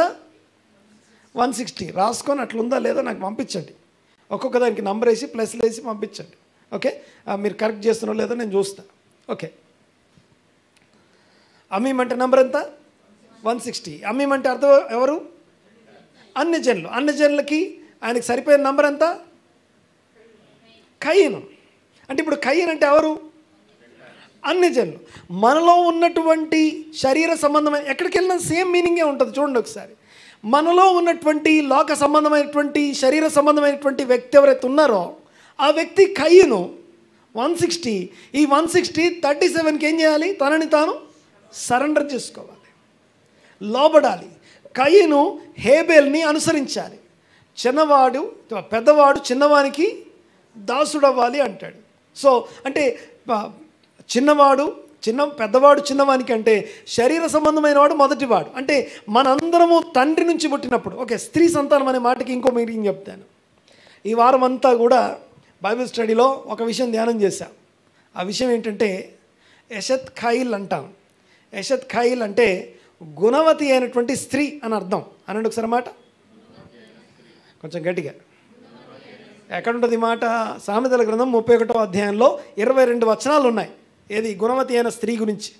ఆ స్త్రీ గురించి చెప్పేటప్పుడు స్త్రీ సంతానం అని ఎందుకు చెప్పబడింది అంటానికి ఇంకొక ఎగ్జాంపుల్ ఇది, ఇంకొక వివరణ ఏంటంటే స్త్రీ నుండి పురుషుని నుండి బయటకు వచ్చిన సీడ్, ఇది శరీర సంబంధమైన సీడ్. ఈ శరీరం సంబంధమైన సీడ్ ఈ ఆత్మానుసారంగా మారే ప్లేస్ ఎక్కడంటే స్త్రీ గర్భంలో. యాక్చువల్గా స్త్రీ గర్భంలో శరీరం ధరించుకుంటామని తెలుసు మనకి, కానీ ఆత్మీయురాలైనటువంటి స్త్రీ గర్భం ధరించిందంటే హల్లెలూయా. మన పిల్లలు ఎందుకు గొప్పగా ఉంటారో తెలుసా? మన పిల్లలు స్పెషల్గా ఎందుకు ఉంటారో తెలుసా? This is the reason. ఆత్మీయురాలైనటువంటి స్త్రీ గర్భం ధరిస్తే ఏమవుతుందో తెలుసా? వినే వాక్యము, ఆ నేర్చుకునే విషయాలు, వాక్యంలో సహవాసంలో స్పెండ్ చేసేటప్పుడు బాగా వినాలి. ఒకసారి క్లీవ్ అనే పదం ఉంటుంది. క్లీవ్ అనండి ఒకసారి. క్లీవ్ అంటే హత్తుకోవడం, గట్టిగా హత్తుకొని ఉండడం. అనగా ద్రాక్షవల్లిలో తీగ నిలిచి ఉండడం, హత్తుకొని ఉండాలి, అంటుకొని ఉండాలి. దాన్ని క్లీవింగ్ అంటాం. క్లీవింగ్ అంటే కరెక్ట్ మీనింగ్ చెప్పాలంటే మనం నడిచేటప్పుడు కాల్ని పిల్లలు గట్టిగా పట్టుకుంటారు చూసారా, దాన్ని క్లీవింగ్ అంటాం. ఓకే, సో ఆ క్లీవింగ్ అనే పదం బైబిల్లో పాత నిబంధనలో 3 సార్లు రాస్తుంది. ఏదైతే యోహాను 15లో నేను నిజమైన ద్రాక్షవల్లిని, తీగలు మీరు, తండ్రి వ్యవసాయకుడు, నిలిచి ఉండేంతగా ఒకటే ఉండాలి, నా మాటలు మీలో ఉండాలి, మీరు నాలో ఒకటే ఉండి అప్పుడు మీకు ఏం కావాలో అడగండి అంటాడు.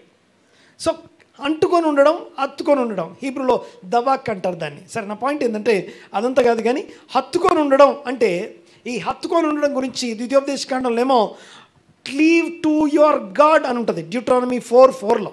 ఓకే, అది మన టాపిక్ కాదు, జస్ట్ ఊరికే మీకోసం చెప్తున్నాను. డ్యూట్రానమీ 4:4లో మీ దేవుణ్ణి హత్తుకొని ఉండండి అని రాస్తుంది.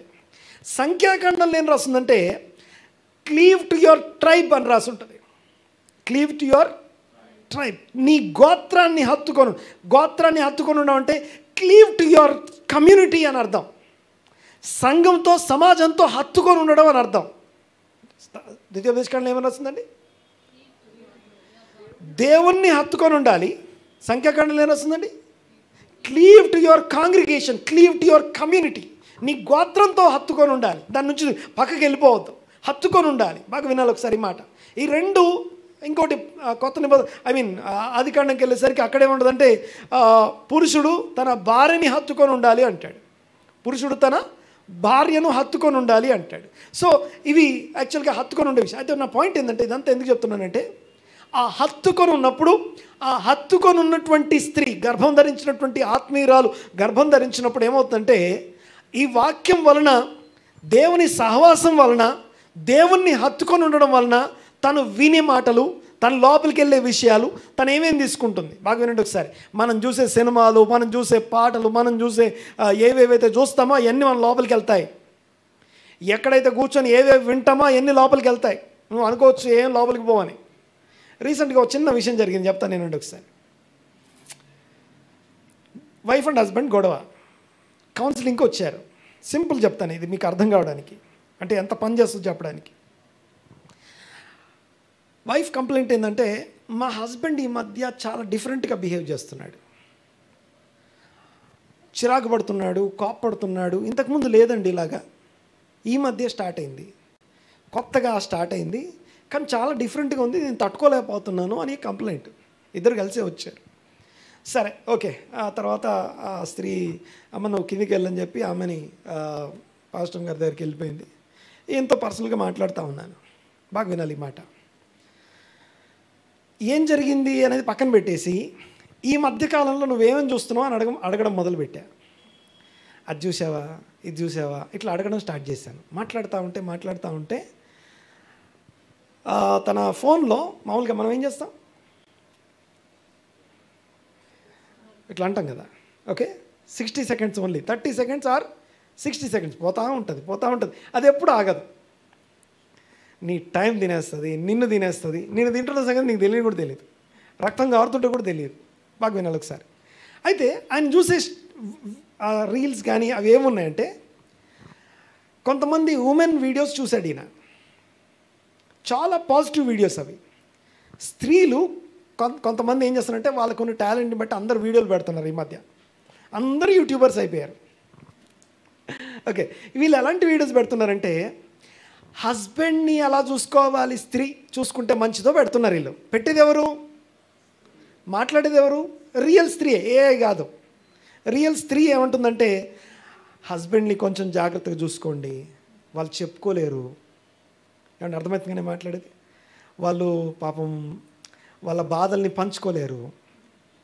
ఓకే, స్త్రీ అయితే మాట్లాడేస్తుంది, ఎక్స్ప్రెసివ్ కాదు హస్బెండ్స్ని. మీ హస్బెండ్స్ని జాగ్రత్తగా చూసుకోవడం ఎలాగా, పురుషుడిని జాగ్రత్తగా చూసుకోవడం ఎలాగా అనే వీడియోలు. ఓకే, ఇవే ఎందుకు వస్తున్నాయి నాకు అంటే, బాగా వినండి ఒకసారి. మన ఫోన్లు, మనం యూజ్ చేసే బ్రౌజర్లు, మనం యూజ్ చేసే ఎనీ కంప్యూటర్కి సంబంధించిన లేకపోతే నెట్వర్క్ సంబంధించిన విషయాలు ఏవైనా సరే నిన్ను అనలైజ్ చేస్తాయి.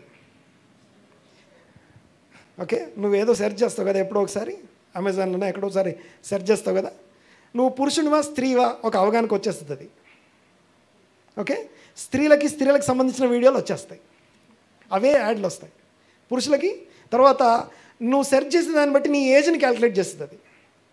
దీన్నే ఏమంటాం, దీన్ని ఆర్టిఫిషియల్ ఇంటెలిజెన్స్ అంటాం. అది క్యాలిక్యులేట్ చేసుకుంటుంది. అది క్యాలిక్యులేట్ చేసుకొని నీకు సంబంధించిన వీడియోలు పంపిస్తూ ఉంటుంది. నువ్వు ఒక్కటి చూస్తే చాలు, ఒక్కటి సెర్చ్ చేసి చూస్తే చాలు, దానికి సంబంధించిన వస్తూనే ఉంటాయి. ఇంకా ఎందుకు ఇవే వస్తున్నాయి ఇంకోసారి తెలుసా, మీ ఫోన్ పట్టుకొని, ఐఫోన్ అయితే హే సిరి అనండి, అది పలుకుద్దా, పలికిందిగా.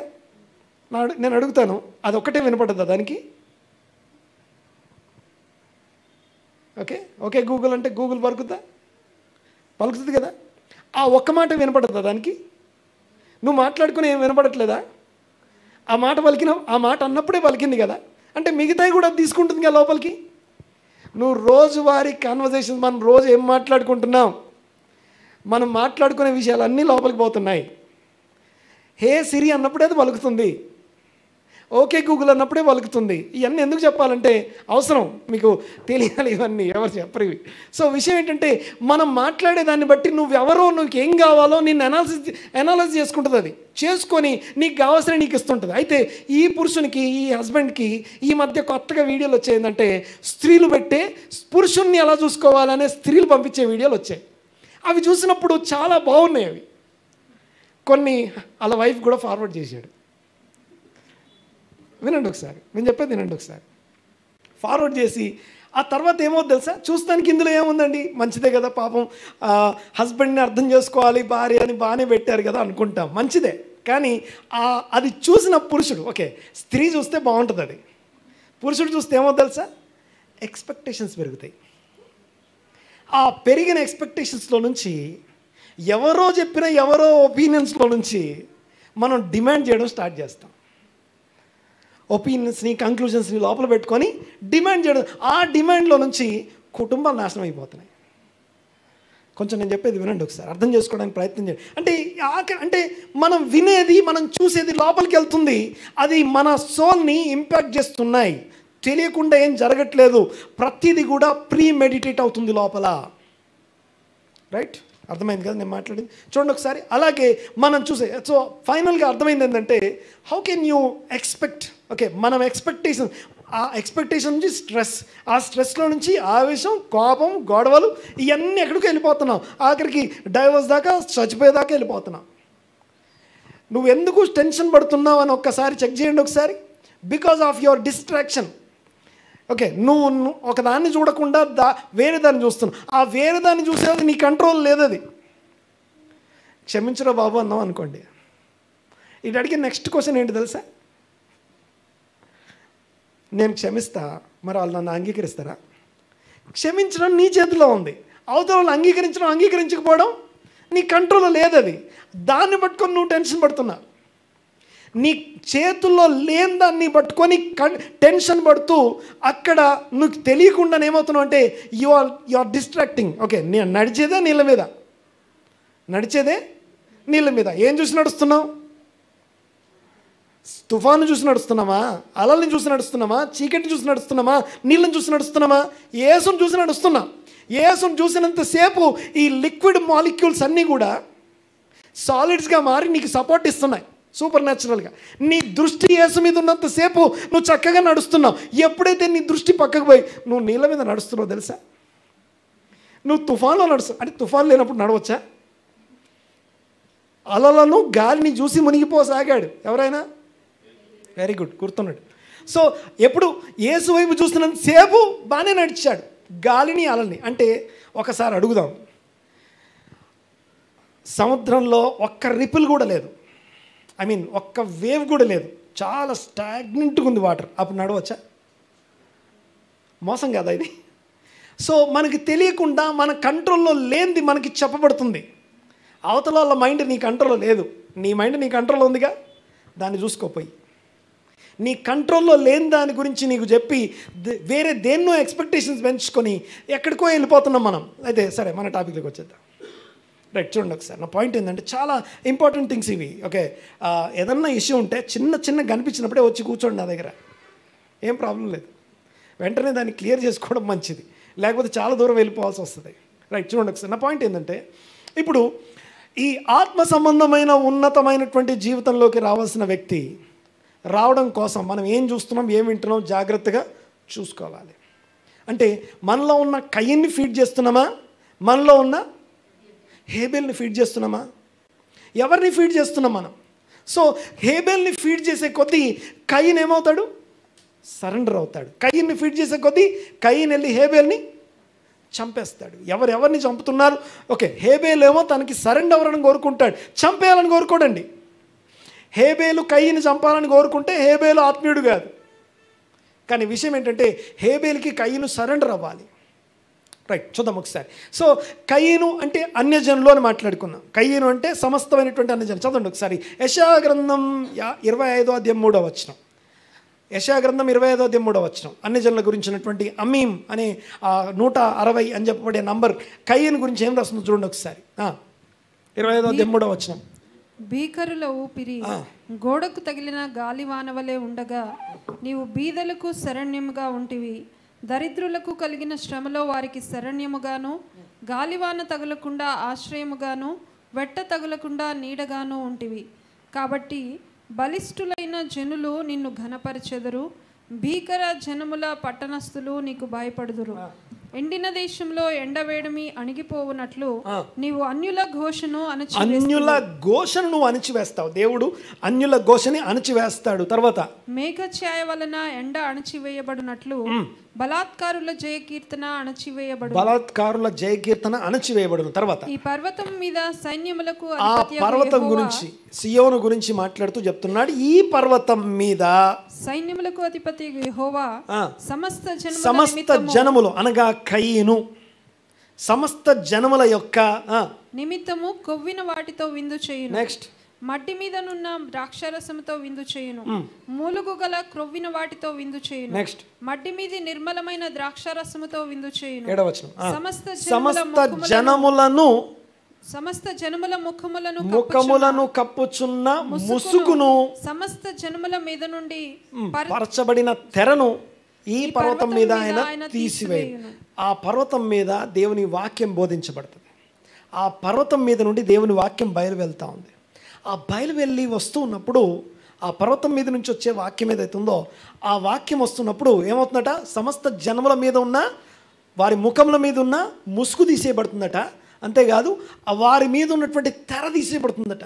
అంటే అందరూ కూడా సత్యమును తెలుసుకుంటున్నారు, సత్యంలో నడుస్తున్నారు, రియాలిటీలోకి వచ్చేస్తున్నారు.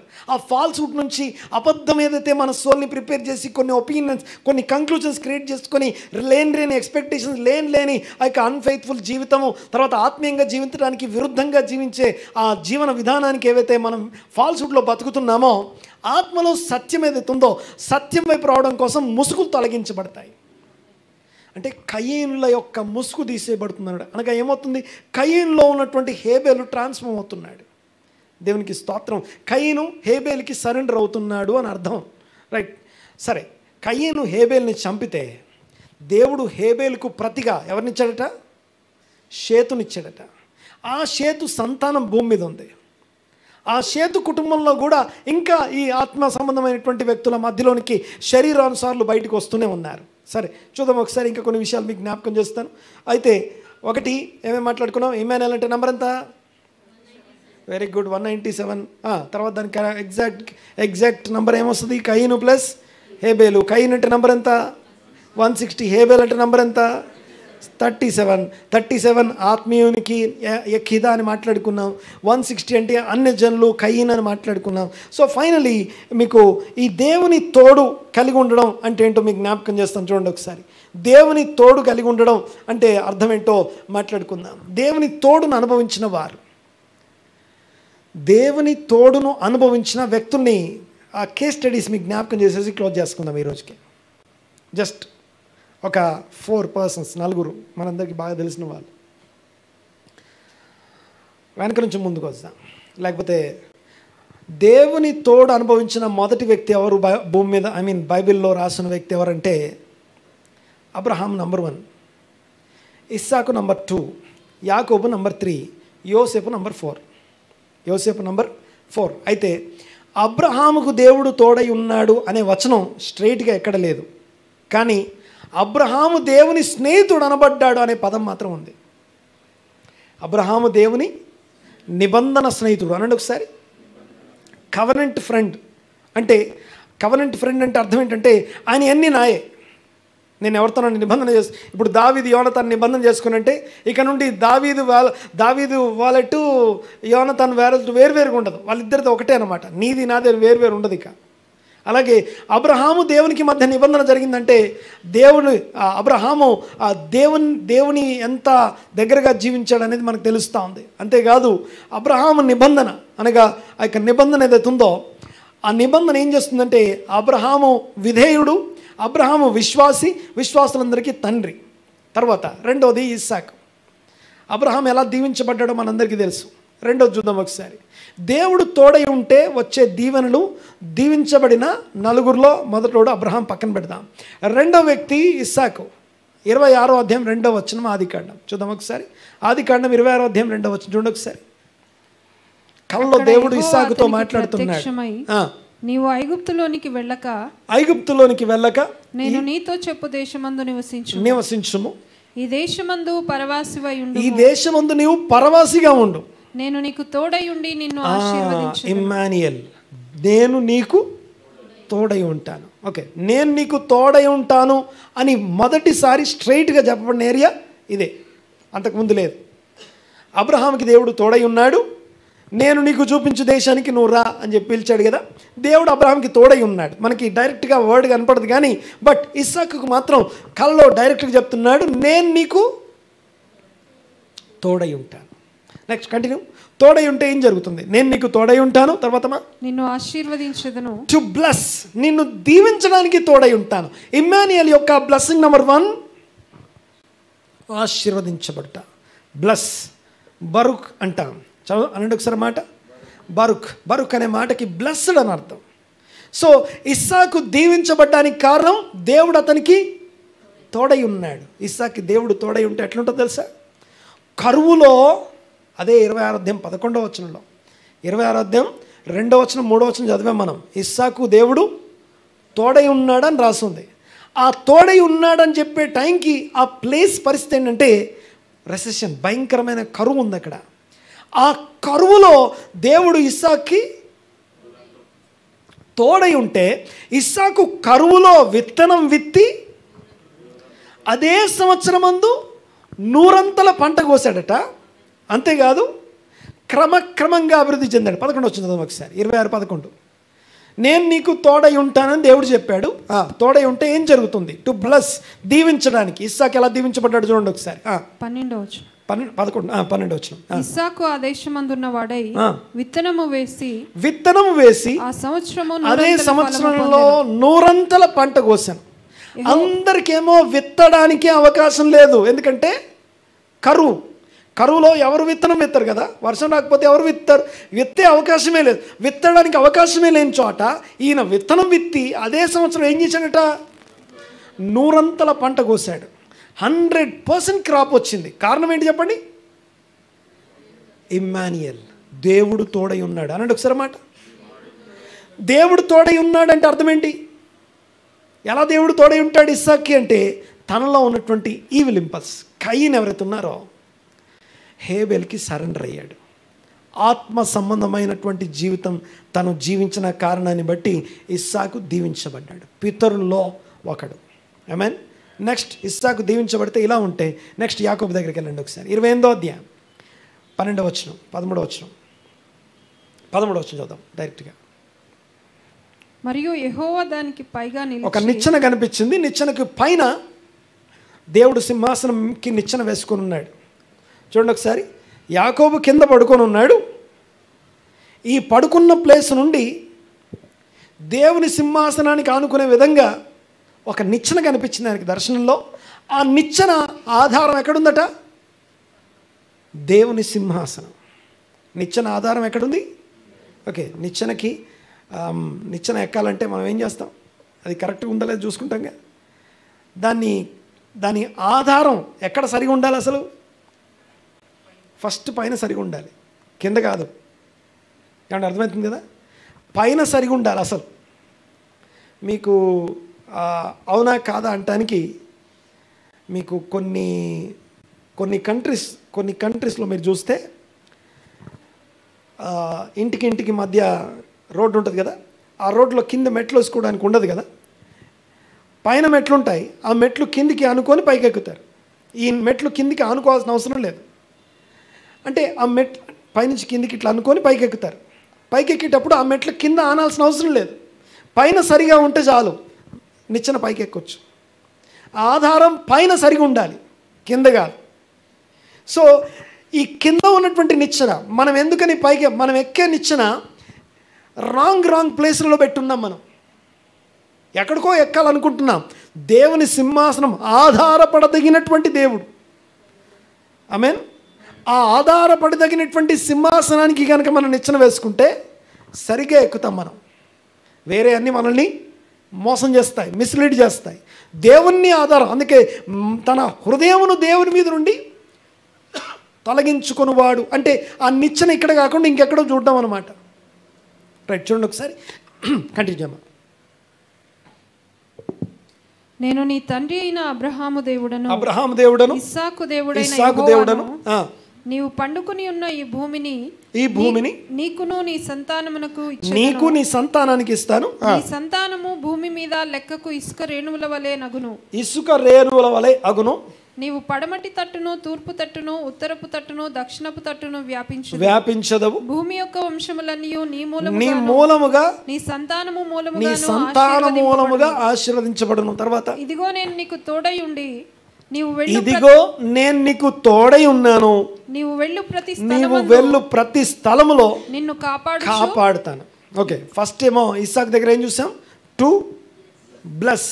ఇక్కడ టు ప్రొటెక్ట్, టు సేవ్. నిన్ను రక్షిస్తాను, నిన్ను కాపాడుతాను. ఈ లోక సంబంధమైనటువంటి అన్ని ప్రమాదాల్లో, అన్ని విషయాల్లో నిన్ను కాపాడుతాను. లాబాను ఇంట్లోకి వెళ్ళి యాకోబు సేఫ్గా 20 సంవత్సరాల నుండి బయటకు వచ్చాడంటే it's not so easy thing. అంత ఈజీగా వచ్చేవాడు కాదు లాబాన్ అంటే, అలాంటి వాడు అనమాట. అలాంటి లాబాన్ ఇంట్లో నుంచి బయటికి రావడం అంటే యాకోబే డైరెక్ట్గా అంటాడు, దేవుడు నాకు తోడై ఉన్నాడు కాబట్టి నువ్వు ఏం చేయాలనుకున్నా నాకేం కాలేదంటాడు. నాకేమి అవ్వకుండా ఇంకా నేను క్షేమంగా ఉన్నానంటే జస్ట్ దేవుడు నాకు తోడై ఉన్నాడు కాబట్టే జరిగింది ఇదంతా. ఈవెన్ ఆఖరికి అక్కడి నుంచి బయటికి వెళ్ళేటప్పుడు లాబాను తరుముకుంటూ తను చేజ్ చేస్తూ వస్తే, చేజ్ చేసి దగ్గరకు వచ్చే లోపు లాబానుతో దేవుడు మాట్లాడతాడు కల్లో, మంచి కానీ చెడు కానీ మాట్లాడకు, జాగ్రత్త అంటాడు. ఎవరికి? లాబాన్ని వార్న్ చేస్తున్నాడు దేవుడు. యాకోబుతో మాట్లాడేటప్పుడు జాగ్రత్త అని చెప్తాడు దేవుడు. సో చూడండి ఒకసారి, అంటే దేవుడు ఎవరికి తోడై ఉన్నాడు? ఎవరికి తోడై ఉన్నాడు? యాకోబుకు దేవుడు తోడై ఉన్నాడు. ఆ దేవుడి తోడును బట్టి ఒకటేమో ఇస్సాకేమో ఏం చేయడట? దీవించబడ్డాడు. కరువు అనే పరిస్థితి అధిగమించడానికి అవసరమైనటువంటి ప్రత్యేకమైనటువంటి తోడును ఇస్సాకు అనుభవిస్తే, మోస్ట్ కరప్టెడ్ వరల్డ్లో, మోస్ట్ డేంజరస్ జోన్లోకి ఏ ప్రమాదం జరగకుండా లోపలికి వెళ్ళి బయటకు వచ్చాడు. ఎవరు? యాకోబు. ప్రొటెక్షన్. ఇమ్మాన్యుయల్, దేవుడు ప్రొటెక్ట్ చేస్తాడు, కాపాడుతాడు. నేను నీకు తోడై ఉంటాను అని చెప్పిన సందర్భాలు ఇవన్నీ కూడా. ఇమ్మాన్యుయల్ అనే మాటకి దేవుడు మనకి తోడు. యేసు నా కొరకు పుట్టాడంటే దేవుడు నీకు తోడై ఉంటాను అని వాగ్దానం చేసినట్టు వాగ్దాన పుత్రుడు ఆయన. అంటే క్రీస్తుని నేను పొందుకున్నాను అంటే, బాప్టిజంలోకి వెళ్ళాను అంటే, క్రీస్తులోనికి వచ్చామంటే, నా కయీను విషయంలో మరణించి హేబేలు విషయంలో జీవిస్తున్నాము అనే మాట దగ్గరికి వచ్చామంటే, that is the day Immanuel అనుభవించే డే నెంబర్ 1 అది. To bless you. Number 2, protect you. నిన్ను ప్రొటెక్ట్ చేయడానికి మోస్ట్ డేంజరస్ జోన్లో నుంచి అత్యంత ప్రొటెక్టివ్గా బయటకు వచ్చాడు. చాలా ప్రొటెక్షన్తో బయటకు వచ్చాడు. బికాస్ దేవుడు తోడై ఉన్నాడు. ఆమె నన్ను గట్టిగా. ఒకటి కరువు అయితే, డేంజరస్ జోన్ నుంచి అయితే, ఓకే, ఇంకా చాలా విషయాలు ఉన్నాయి. కానీ విషయం ఏంటంటే ఇక ముందుకు వెళ్ళిపోతుంది, నేను క్లోజ్ చేస్తాను. ఇక నెక్స్ట్ ఇది చూడమా ఒకసారి. ఆదికాండము 39వ అధ్యాయం 39. యోసేపును ఐగుప్తునకు తీసుకుని వచ్చినప్పుడు 39వ అధ్యాయం ఎన్నో వచనం చదువుతాం? ఫస్ట్ నుంచి 3rd వర్షన్. సెకండ్. యెహోవా యోసేపునకు తోడై ఉండెను కనుక అతడు వర్ధిల్లుచు తన యజమానుడగు ఆ ఐగుప్తీయుని ఇంట ఉండెను. యెహోవా అతనికి తోడై ఉండెననియు అతడు చేసినదంతయు అతని చేతిలో యెహోవా సఫలము చేసిననియు అతని యజమానుడు చూచినప్పుడు యోసేపు మీద అతనికి కటాక్షము కలిగెను కనుక అతని యొద్ద పరిచర్య చేయవాడాయను. మరియు అతడు తన ఇంటి మీద విచారణకర్తగా అతన్ని నియమించి తనకు కలిగినదంతయు. 3వ వచనంలో యెహోవా అతనికి తోడై ఉండెననియు అతడు చేసినదంతయు అతని చేతిలో యెహోవా సఫలము చేసిననియు అతని యజమానుడు చూచినప్పుడు. ఓకే, దీన్ని ఏమంటాం అంటే సఫలము అనండి ఒకసారి. సఫలం అంటే సక్సెస్. యోసేపు చేతిలో యోసేపు ఏ పని ముట్టుకున్నా సక్సెస్ అవుతుందన్న సంగతి ఎవరు చూశారట? యోసేపు కాదు, యోసేపు యజమానుడు చూశాడట, అన్యుడు చూశాడట. అంటే ఒక అన్యుడు కూడా చూసి గుర్తించదగినంత success rate is the blessing number 3. Amen. To bless, to protect, నీకు ఇవ్వాల్సిన సక్సెస్, ప్రాస్పెరిటీ అంటాం దీన్ని. సో ఒకటి సక్సెస్ మాత్రమే కాదు, ఆ సక్సెస్ ఎవరికి కనిపిస్తుంది? అన్యులకు కనిపించే స్థాయి సక్సెస్ దేవుడు ఇస్తాడు. ఇప్పటిదాకా మా జీవితంలో మేము అది చూడలేదండి. ఇప్పటిదాకా మేము అది చూడలేదండి. అది కావాలి మాకు అనిపిస్తే. ఓకే, ఆశ నిరీక్షణకు ఆస్పదం. ఆశ నిరీక్షణ. ఆశ ఉందా? ఓకే, నీకు కొన్ని ఆశలు ఉన్నాయంటే దేవుడు పెట్టాడు. అది ఆ ఆశ ఎందుకు తీరట్లేదంటే నిరీక్షణ దగ్గరికి, సరైన ప్లేస్కి రమ్మని అర్థం. ఏది కరెక్ట్ చేసుకోవాలో అది కరెక్ట్ చేసి చూడు, అది దేవుడు నీకు ఇస్తాడు. ఆమేన్. రైట్, చూడండి ఒకసారి. నువ్వు సరిచేసి నీకు సరైనటువంటి స్థలంలో నిలబెట్టడం దేవునికి ఇష్టం. అయితే యోసేపు చేతుల్లో దీవించబడ్డం అన్యజనులు చూశారు. That's the fourth blessing. అది అన్యజనులు కూడా చూసి గుర్తించదగినంత ప్రాస్పెరిటీ, సక్సెస్ అంటాం దీన్ని. కరువును అధిగమించడం, డేంజర్స్ని అధిగమించడం.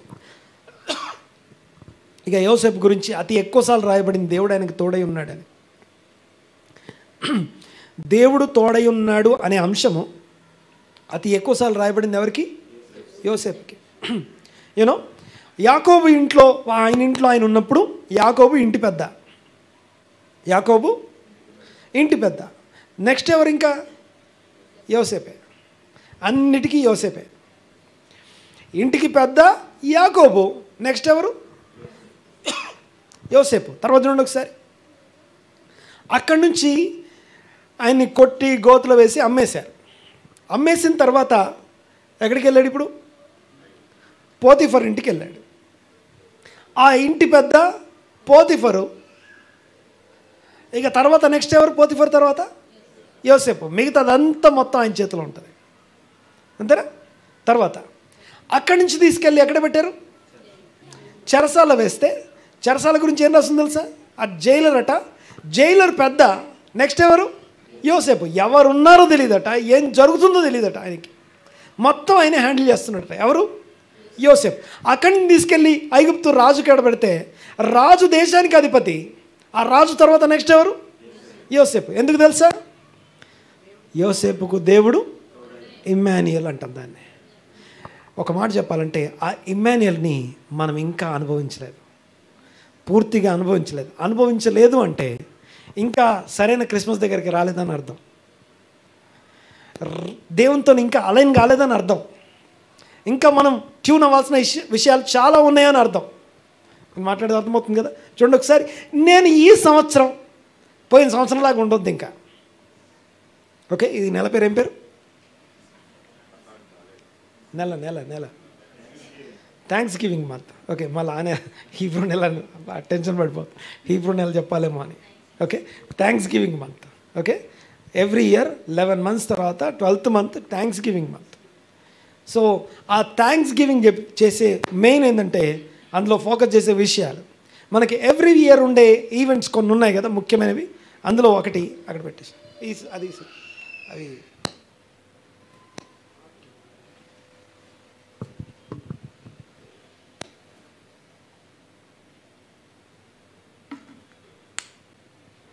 ఓకే. సో విషయం ఏంటంటే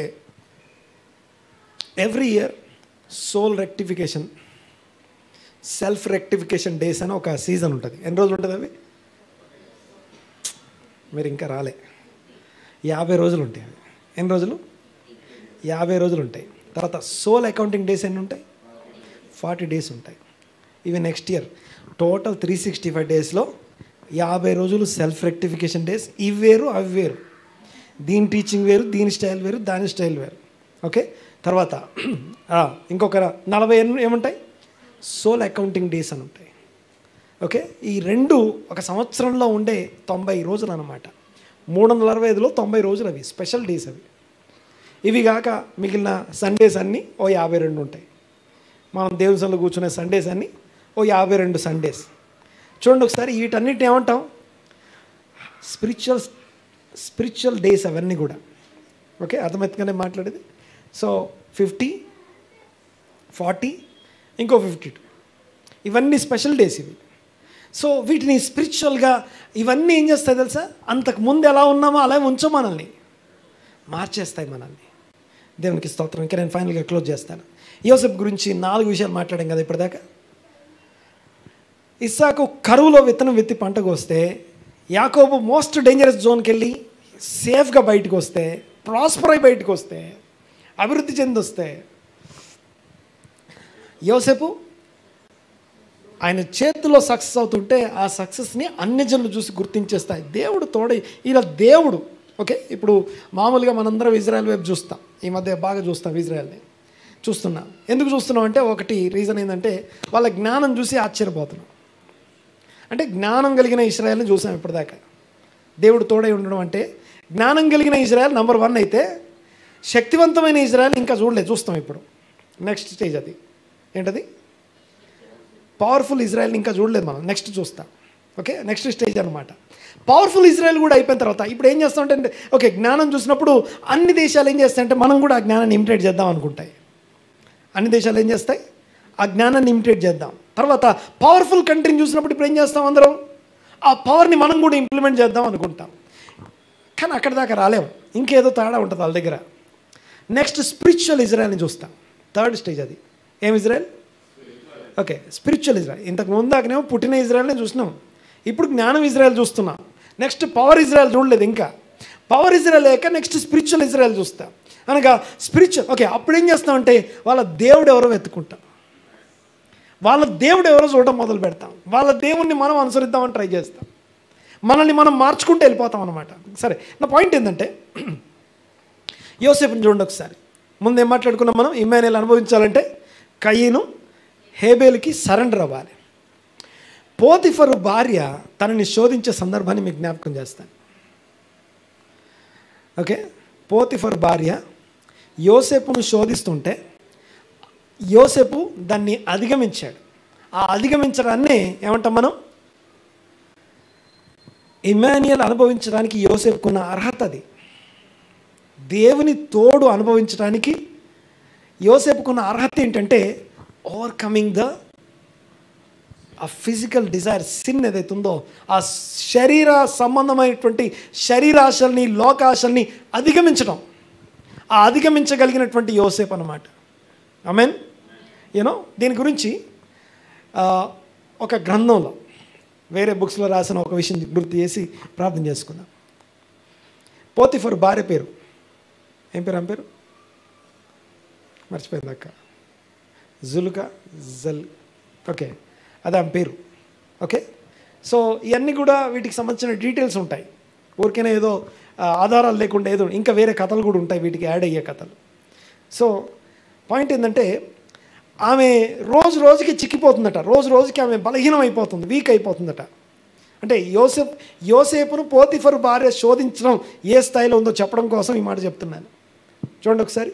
అంటే యోసేపు దేవుని తోడును అనుభవించాడని, ఆ దేవుని తోడు అనుభవించిన తర్వాత ఆ బెస్ట్ థింగ్స్ని మనం ఇష్టపడతాం, అది అందరికీ కావాలని ఉంటుంది. కానీ అక్కడికి వెళ్ళడానికి ఏం చేయాలనే సంగతి మిస్ అయిపోతాం. అయితే ఈ పోతిఫరు భార్య అట యోసేపు కోసం ఆలోచించి చాలా బలహీనమైపోయిందట. ఆ బలహీనమైపోతే ఆమె ఫ్రెండ్స్ అందరూ ఆమె చుట్టూ చేరి ఆమెను అడిగారట, ఎందుకు నువ్వు రోజు రోజుకి ఇలా అయిపోతున్నావు, నీకేం తక్కువైంది, నీకు మంచి పరపతి ఉంది, మంచి డబ్బులు ఉన్నాయి, ఆస్తులు ఉన్నాయి, ఇక నీకు ఏం కొదవ ఉంది చెప్పు అని అడిగారంట అందరు కలిసి.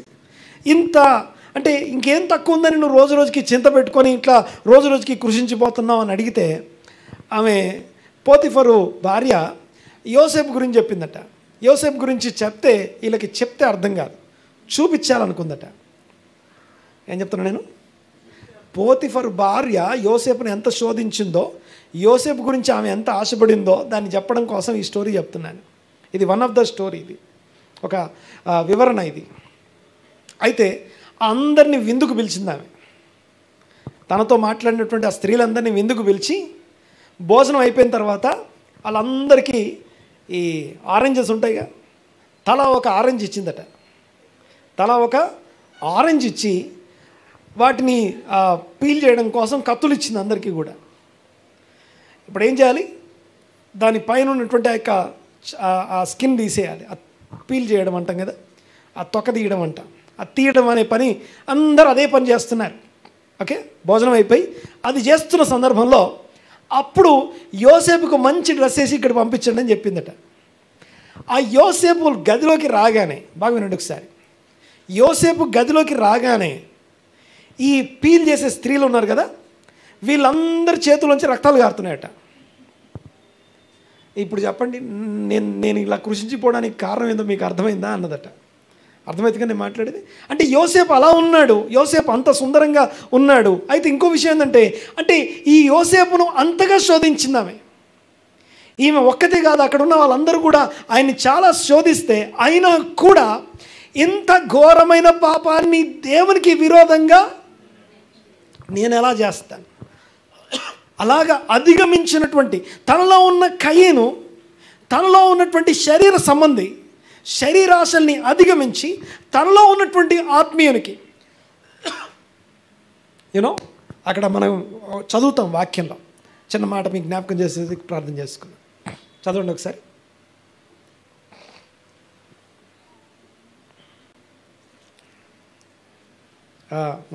ఎంతమా? 39వ వచనం. యా, చిన్న విషయం చెప్పేసి ముగిస్తాను. నీవు అతని భార్యవైనందున నిన్ను తప్ప మరి దేనిని నాకు అప్పగింపకై ఉండలేదు. కాబట్టి నేను ఎట్లు ఇంత ఘోరమైన దుష్కార్యము చేసి ముందు నుంచి చదవమా, ఇంకా ముందు నుంచి చదువు. అతడు తనకు కలిగినదంతయు యోసేపు చేతికి అప్పగించి తాను ఆహారం తినడం తప్ప తనకేమీ ఉన్నదో ఏముందో ఏమీ లేదో విచారించిన వాడు కాడు. పోతిఫర్. Next continue. యోసేపు రూపవంతుడును సుందరుడునై ఉండెను. అటు తరువాత అతని యజమానుని భార్య యోసేపు మీద కన్ను వేసి తనతో సేనించుమని చెప్పెను. అయితే అతడు ఒప్పక నా యజమానుడు తనకు కలిగినదంతయు నా చేతికి అప్పగించెను గదా, నా వశమున తన ఇంటిలోని ఏమున్నదో ఎరుగడు.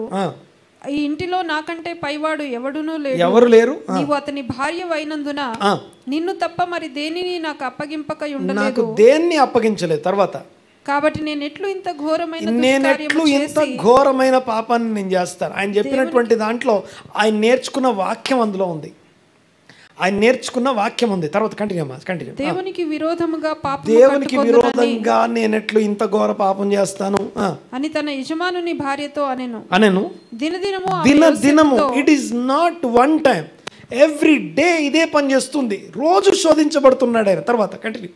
మాటలాడుచుండెను కానీ మాట్లాడుతా ఉంది, రోజు శోధిస్తా ఉంది. తర్వాత అతడు ఆమెతో సేనించుటకైనను ఆమెతో ఉండుటకైనను ఆమె మాట వినలేదట. మాట వినటానికి గానీ అక్కడ ఉండటానికి గానీ ఇష్టపడలేదట.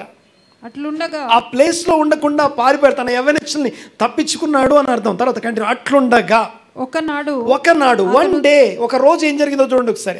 అతడు తన పని మీద ఇంటి లోపలికి వెళ్ళినప్పుడు, మళ్ళీ చదవండి అన్నమాట. అతడు తన పని అనండి ఒకసారి మాట. ఓకే, యోసేపుకి ఏం పని ఉంటుంది? మామూలుగా అయితే ఏమని రాయాలి తెలుసా అక్కడ? ఓకే, యోసేపు ఎవరు? యోసేపు పొజిషన్ ఏంటి ఇక్కడ? యోసేపు పొజిషన్ ఏంటి ఆ ఇంట్లో? ఆయన ప్రొఫెషన్ ఏంటి? ఆయన పని ఏంటి అక్కడ? ఆయన జాబ్ ఏంటి? ఆయన స్థానం ఏంటి? నాట్ మేనేజర్, నో, పోతిఫర్ ఇంట్లో. Is just slave, not hired servant, slave. Okay, స్లేవ్ని కన్సిడర్ చేసేటప్పుడు, స్లేవ్ గురించి రాసేటప్పుడు ఏమని రాయాలి తెలుసా అక్కడ? యజమానుని పని మీద అని రాయాలి. ఏం రాయాలి? యజమానుని పని మీద. అతడు చదవమా. తన పని మీద ఇంటి లోపలికి వెళ్ళినప్పుడు, అతడు తన పని మీద ఇంటిలోనికి వెళ్ళాడట. ఏంటి తన పని ఏంటి? మామూలుగా ఏం రాయాలి అక్కడ? ఓకే, వర్డ్ స్ట్రక్చర్ చాలా ఇంపార్టెంట్ అక్కడ. ఓకే, ఎందుకని రాసుందో మనకు చెప్తుంది అక్కడ, మనకు తెలియజేయబడుతుంది. తన పని ఏంటో? తన పని. ఒక స్లేవ్కి తన పని ఉండదు. ఒక బానిస అంటే తనకి తాను హక్కు లేనివాడు అని అర్థం. తన మీద తనకి ఎలాంటి హక్కు లేని వాడిని బానిస అంటాం. తనకంటూ పని ఉండదు. తన పని ఏంటిది అని అడిగితే what is the work? His work ఏంటిదంటే, బాగా వినాలి ఒకసారి మాట. దేవుడు భూమి మీద ప్రతి ఒక్కరికి ఇచ్చిన ఒకే ఒక పని ఉంది. పరలోకపు కాడి మోయడం దేవుని వాక్య ధ్యానము అని అర్థం. అనండి ఒకసారి మాట. ఓకే, వాక్య ధ్యానము అని అర్థం. ఒకవేళ ఇది పట్టుకెళ్ళి ఒక జూయిష్ రబ్బిని ఇది ఏంటిది అని అడిగారు అనుకోండి, వాళ్ళు చెప్తారు యోసేపు బైబిల్ స్టడీ చేయడానికి వెళ్ళాడని చెప్తారు. అర్థమైతే నేను మాట్లాడేది. తన పని ఏంటో పని, తన పని అంటే వ్యక్తిగతంగా దేవునితో గడిపే సమయం అది. కంటిన్యూ. తన పని చేయడానికి గదిలోకి వెళ్తే ఇంటి మనుషులలో ఎవరు అక్కడ లేరు.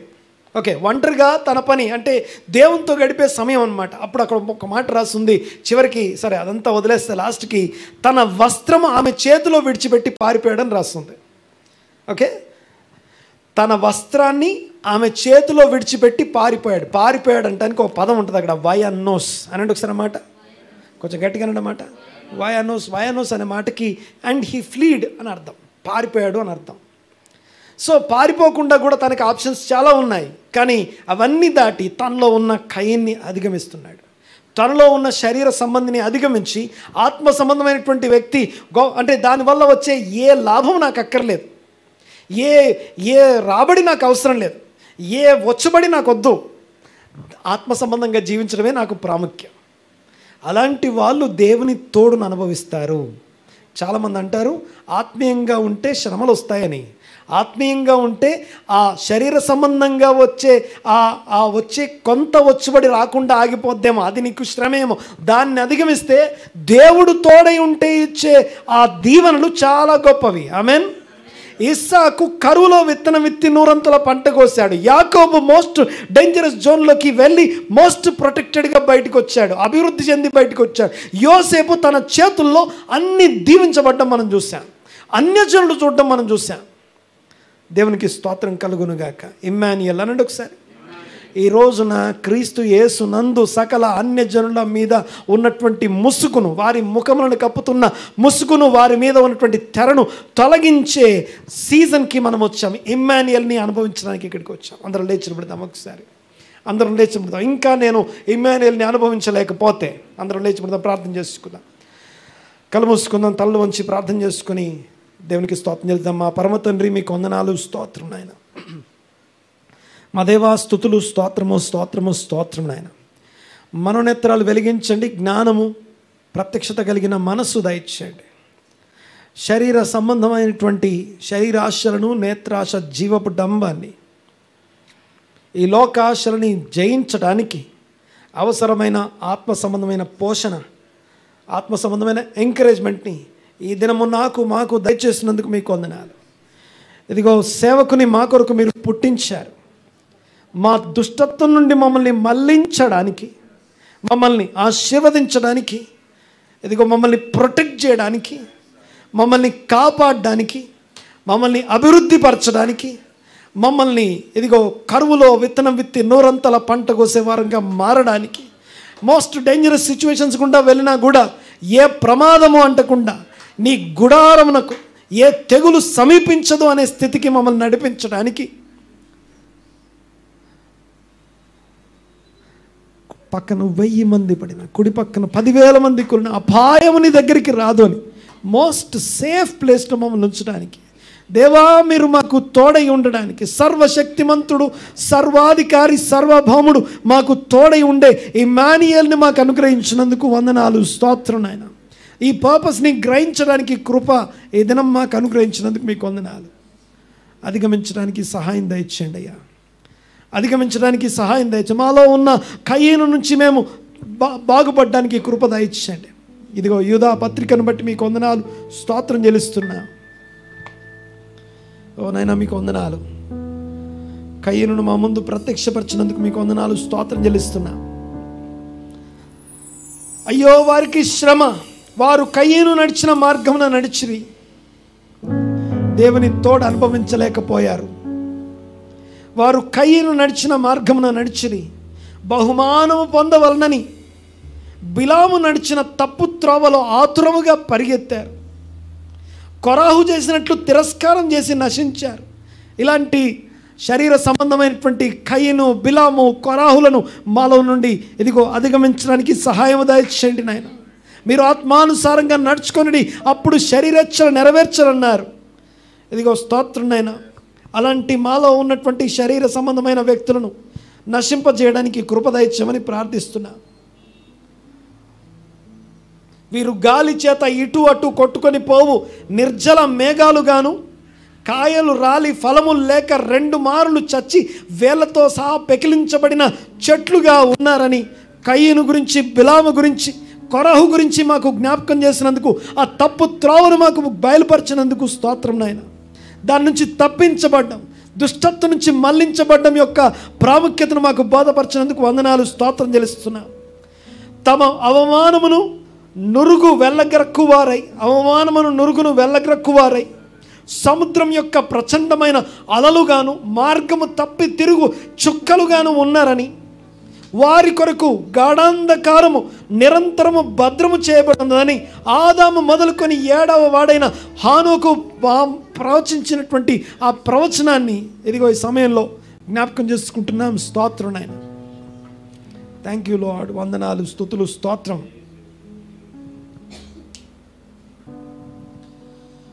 మోకరించండి ఒకసారి ప్రార్థన చేద్దాం. అందరం కళ్ళు మూసుకుందాం. పిల్లలు, పెద్దలు అందరూ కూడా క్లోజ్ యువర్ ఐస్. హల్లెలూయా. ప్రార్థన చేద్దాం ఒకసారి. ప్రార్థన పూర్వకంగా ఈరోజు మనం కమ్యూనియన్లో చేయవేద్దాం. Close your eyes. మా దేవా, మీకు వందనాలు, స్తోత్రం నాయన.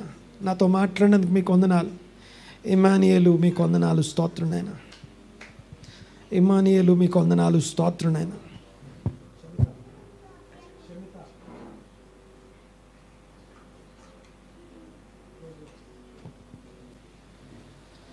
మా పరమ తండ్రి, మా దేవా, మీకు వందనాలు, స్తోత్రం నాయన. మనోనేత్రాలు వెలిగించండి, జ్ఞానము ప్రత్యక్షత కలిగిన మనసు దయచండి. విన్న వాక్యం మా హృదయాల్లో స్థిరపరిచి ఇదిగో మాకు ఆదరణ కలిగించినందుకు మీకు వందనాలు, స్తోత్రం నాయన. ఇదిగో దేని కొరకు మేము పిలువబడ్డామో, దేని కొరకు నియమించబడ్డామో, దేని కొరకు ఇదిగో మీ యొక్క ప్రణాళికలు మమ్మల్ని కొనసాగిస్తూ సజీవ లెక్కల్లో ఉంచి ఇంకను ఇదిగో మా పక్షంగా దీర్ఘ శాంతమును మా కొరకు ఇదిగో దినము సంవత్సరము ఇదిగో సంవత్సరం జరుగుతుండగా నూతన పరుస్తున్నటువంటి మీ దీర్ఘ శాంతమును బట్టి స్తోత్రం చెల్లిస్తున్నాం నాయన. గ్రహించుటకు మనసు దయచేయండి. ఇదిగో మేము అందులో కొనసాగడానికి కృప దయచేయమని వేడుకుంటూ ఇదిగో మా ముందు ఉంచబడిన నిర్బంధన భోజనమును బట్టి మీకు వందనాలు. ప్రభువైన యేసుక్రీస్తు తను అప్పగించబడిన రాత్రి ఒక రొట్టెను ఎత్తుకొని ఇది మీ కొరకు విరవబడిన నా శరీరం అన్న మాటను బట్టి మీకు వందనాలు, స్తోత్రం చెల్లిస్తున్నాను. ఇదిగో ఈ శరీరంలో అయితే పాపమునకు ఇదిగో దోషమునకు సకలమైనటువంటి ఇదిగో ప్రభా శిక్ష విధించబడిందన్న మాటను బట్టి మీకు వందనాలు. ప్రతి అతిక్రమం, ప్రతి అపరాధము న్యాయమైన ప్రతిఫలం పొందిందన్న మాటను బట్టి మీకు వందనాలు, స్తోత్రం నాయన. మీకే స్తోత్రం చెల్లిస్తున్నాం. మా దేవా, మీకు వందనాలు. ఎదురు మాతో మాట్లాడిన మాటలు స్థిరపరచండి, దీవించి ఆశీర్వదించమని వేడుకుంటున్నాము నాయన. వందనాలు, స్తుతులు, స్తోత్రం. ఇమ్మానుయేల్ని ఇక్కడున్న సంఘంలో ఉన్న ప్రతి కుటుంబము అనుభవించునుగాక. అబ్రహాము, ఇస్సాకు, యాకోబుల దీవెనలు ప్రతి ఒక్కరు అనుభవించుదురుగాక. అలాంటి ఆత్మీయ జీవితం ప్రతి ఒక్కరికి దయచేయమని వేడుకుంటున్నాం నాయన. ఇదిగో శరీరమును అధిగమించడానికి కృప దయచేయమని వేడుకుంటూ స్తుతించి ఆరాధించి మీ గొప్ప నామమునై ప్రార్థన అడిగి సంఘం అంతటి పక్షాన విజ్ఞాపన చేస్తున్నాం. ఇదిగో ఈ సంవత్సరం అంతట్లో, రానున్న సంవత్సరంలో ఒక్కరు కూడా ఇదిగో ఒక్క రోజు కూడా మేము సిక్కయమనకుండా ఇదిగో మీ కంచె కాపుదల దయచేయండి. మీ ఏ రోగము ఇదిగో ఏ తెగులు మీ బిడ్డల గుడారం సమీపించని ఆత్మీయ జీవితం మీ బిడ్డలకు అనుగ్రహించమని ప్రార్థన చేస్తున్నాను నాయన. వందనాలు, స్తుతులు, స్తోత్రం నాయన. Thank you lord. సమస్త ఘనత, మహిమ, ప్రభావం మీకే ఆరోపిస్తూ యేసుక్రీస్తు గొప్ప నామమున ఈ ప్రార్థన అడిగి వేడుకొంచున్నాము తండ్రి. ఆమేన్.